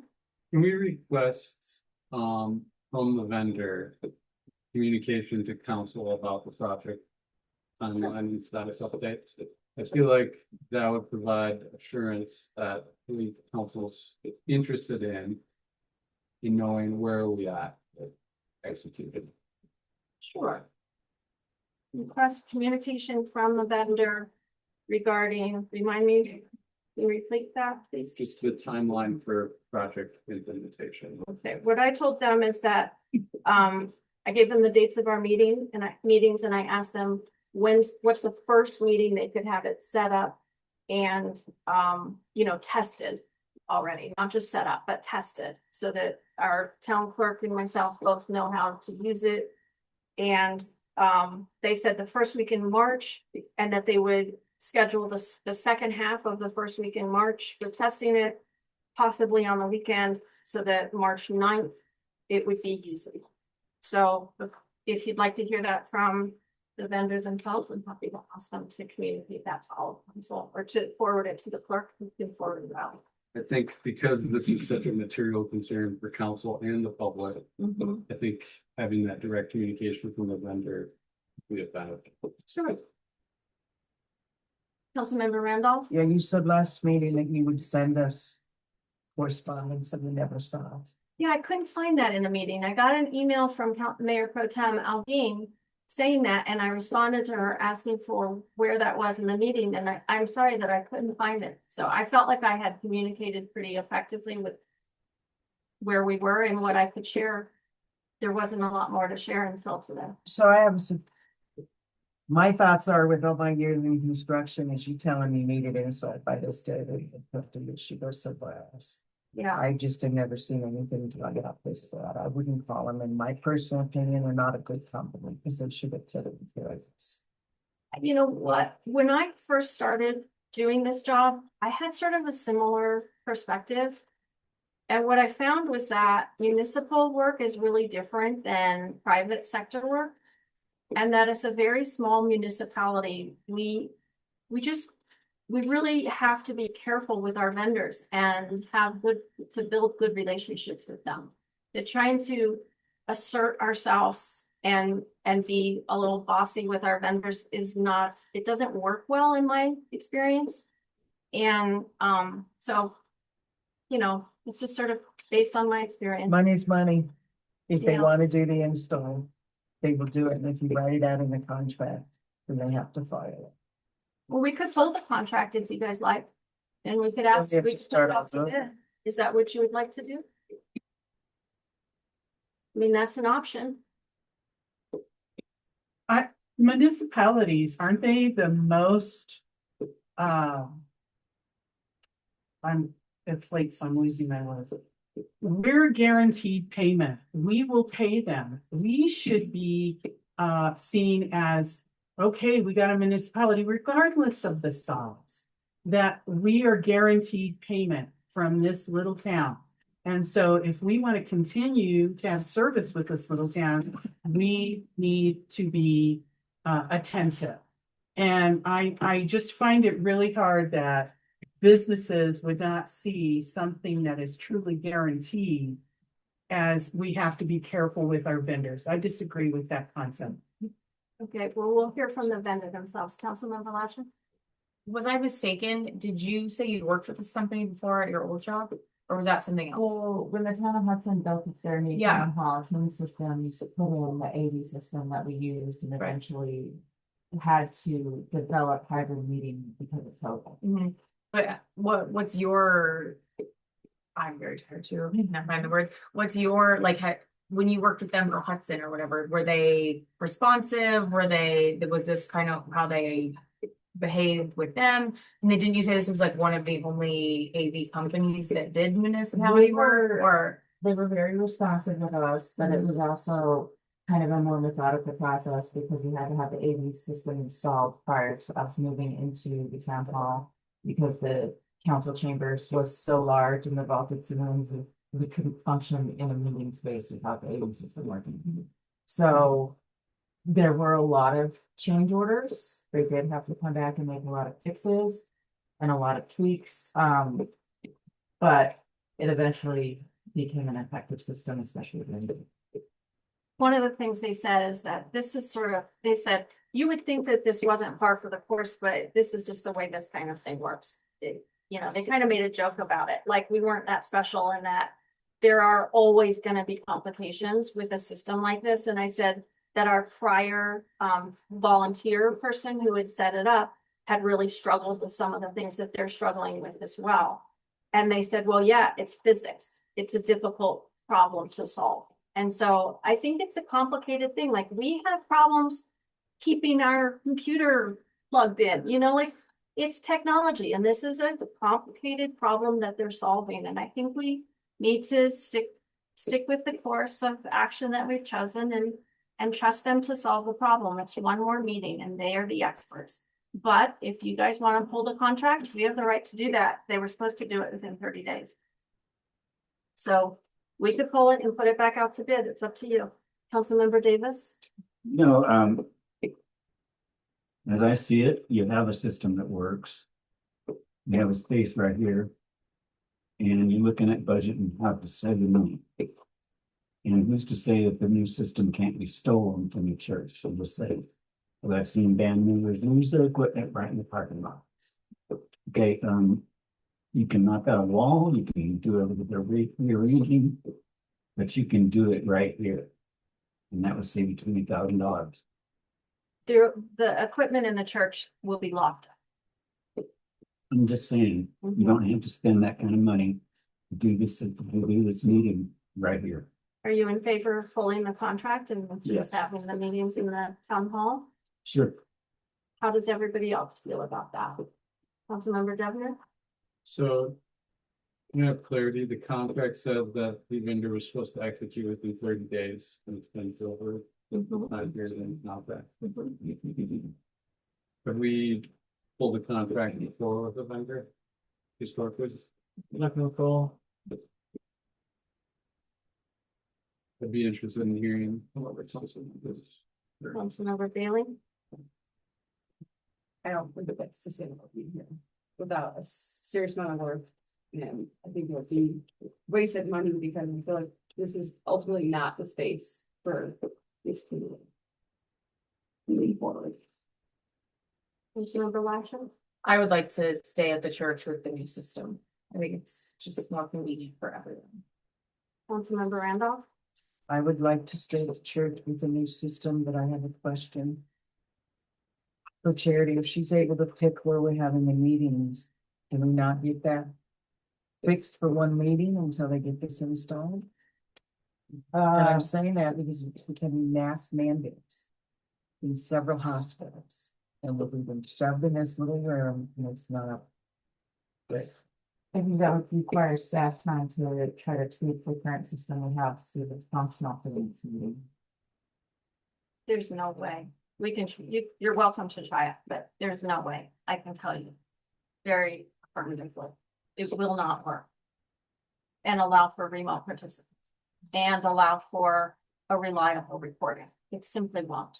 And how much money did we spend on that to I'd just have to not have it work? have to look, but it was the effort initially was to take the most affordable route, because we knew that a comprehensive sound system like this costs $20,000. We knew that. And so what we did is we tried to, take the most affordable route initially. And so by not hiring a big company and by hiring having a volunteer help us in purchasing equipment, so. And this is a big company that's doing this? Yes, King Systems is really the company that does this. They've done Denver and Edgewater. So we're not pulling the contract? I think that's up for further debate. They have to come through. And if they don't come through, then we'll pull the contract. I think But we need to have an affirmative date. Having another meeting in here is not ideal. No, nobody's saying that it's ideal. The affirmative date was March 9th. That's what they've told me, and that's what I've reported. Councilmember Bailey? Is there, nothing to hold them accountable? I mean, the fact that besides pulling the contract, is there any that can we negotiate like a discount or something? Because they were there so late. Yeah, we can try. I And just we're not feel like- entitled to it. Right, but I mean, You're entitled to terminate. I mean, walk away. you could be like, listen, like, the council talked about terminating your contract because you're so you're out of your depth and you're so past the deadline that was in the contract. What can you do to show good faith or something? I will say, I think the effort to show good faith is that the extra equipment that they have to provide us because of what was quoted doesn't work. They're giving for free. So I think they have made a step showing good faith, so that is something to consider. Do we have that in writing? You said they may. So That's they what they've can come said back to and me. charge us. So when I met with them today, they said, do we have any wiggle room? Can you approve another $2,000 so that we can solve this problem? And I said, I absolutely can't. If you need $2,000 more, I need to go back to the council and ask for it. I absolutely can't. And they said, we're gonna really try to keep it within the original budget. We will let you know as soon as we know if we can't do that. Then they came out and measured everything. They talked about it. They then summarized that they thought that they could do it. They said that they would start ordering the equipment, and they gave me the date of March 9th and talked about the timeline. So, and then they said after they ordered the equipment, they would give me another update, probably tomorrow or say Friday. So I will share that update with council when I. And is there something you need to get in writing if they're not gonna change order us? They won't change order. If they change order us, you see it. It doesn't, I can't sign off on that. It comes back to you. No, I'm talking about the additional stuff. I I've heard think- too many companies say, oh, no, I'm not gonna charge you, and then they get to that point and then they have to charge. They So can't can you write that? without you guys approving it. They simply can't. And then they don't install and then they have no system. They're already under contract to install. And they've promised me, well, I think Councilmember Devner suggestion was a good suggestion. Let's get it in writing from them. We'll give it to the clerk. She'll send it all out to you. And when I get further updates from them, we'll make sure that they get out to you, okay?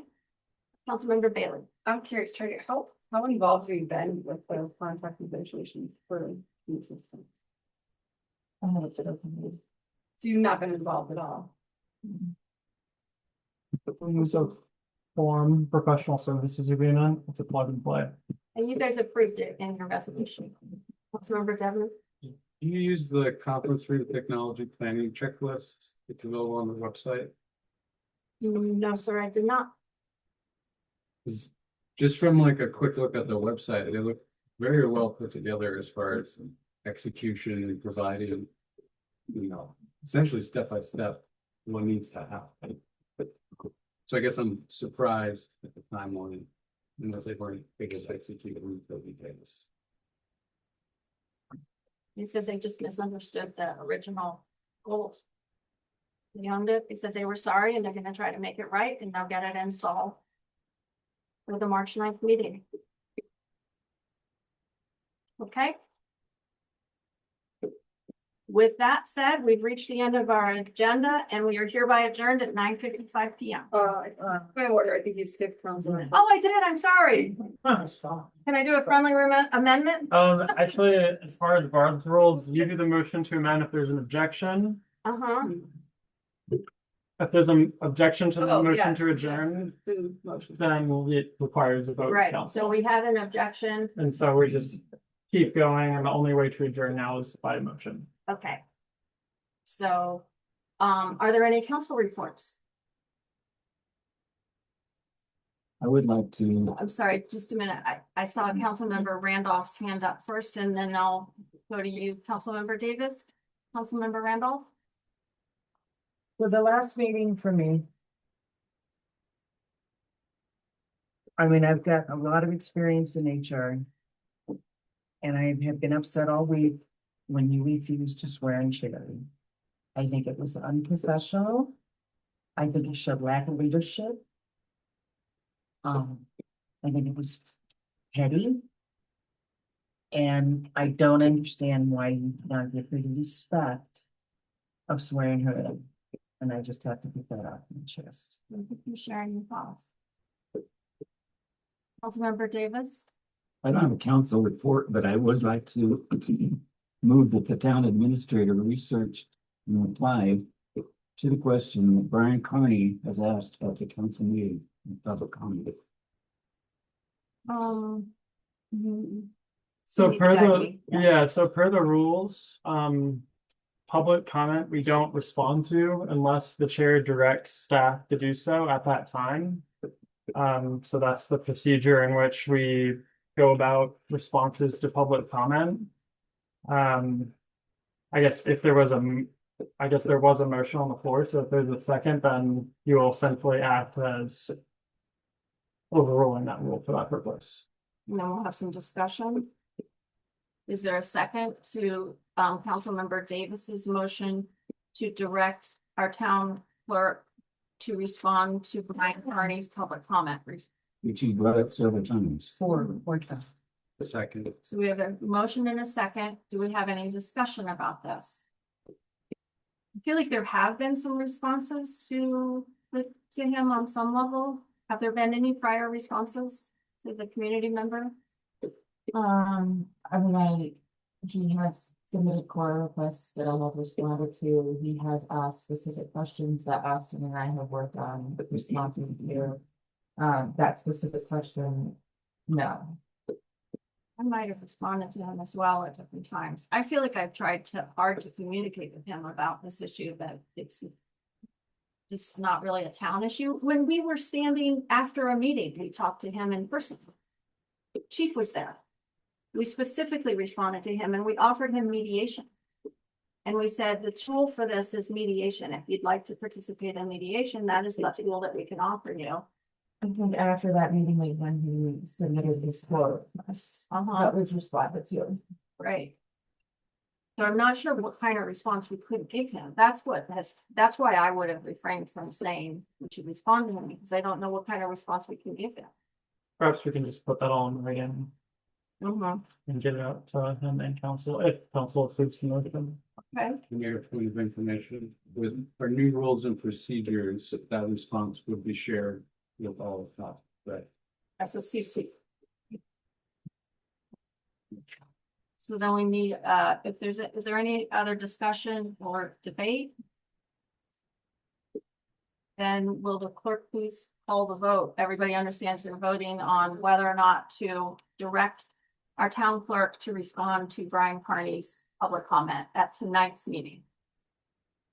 Councilmember Davis, Yes. Councilmember Dedmer, Yes. Mayor Pro Tem Ali. Yes. Councilmember Bailey, Yes. Councilmember Rasher, Yes, Councilmember Randolph. Yes. motion passes unanimous. Thank you. I now need a motion to adjourn. Unless there are other council reports.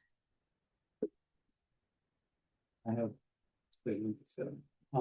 So last meeting, there were a lot of objections to the direction that council wanted to move.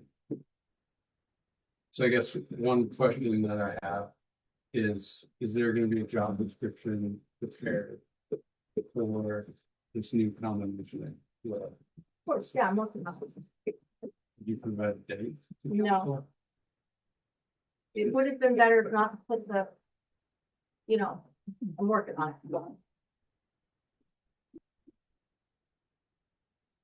Councilmember Bailey, I just had two quick things. is this part of your, is this your council report? Yes. Okay. Question about what are we gonna do for admin policy? That's the same thing. No, he asked about the job description. That's separate. They're sort of this. They go from being a job description to being the administrative policy. There is my best understanding of that. They're related, but they're separate. Yeah, so in the code, the ordinance that council passed on first reading at the last meeting refers to the mayor approving a job description for the position. Once the ordinance goes into effect, it won't say job description, it will say administrative policy. And gives a little bit more clarity on what that means. And then I also wanted just to state that I was really pleased with the way in which our town administrator handled the situation at the last meeting. She handled it with a lot of grace, and I don't know that I would have been able to handle that with that much grace. So just. Any other council reports? May I have a motion to adjourn? And a second, Second. we are hereby adjourned at 10:01. Thank you.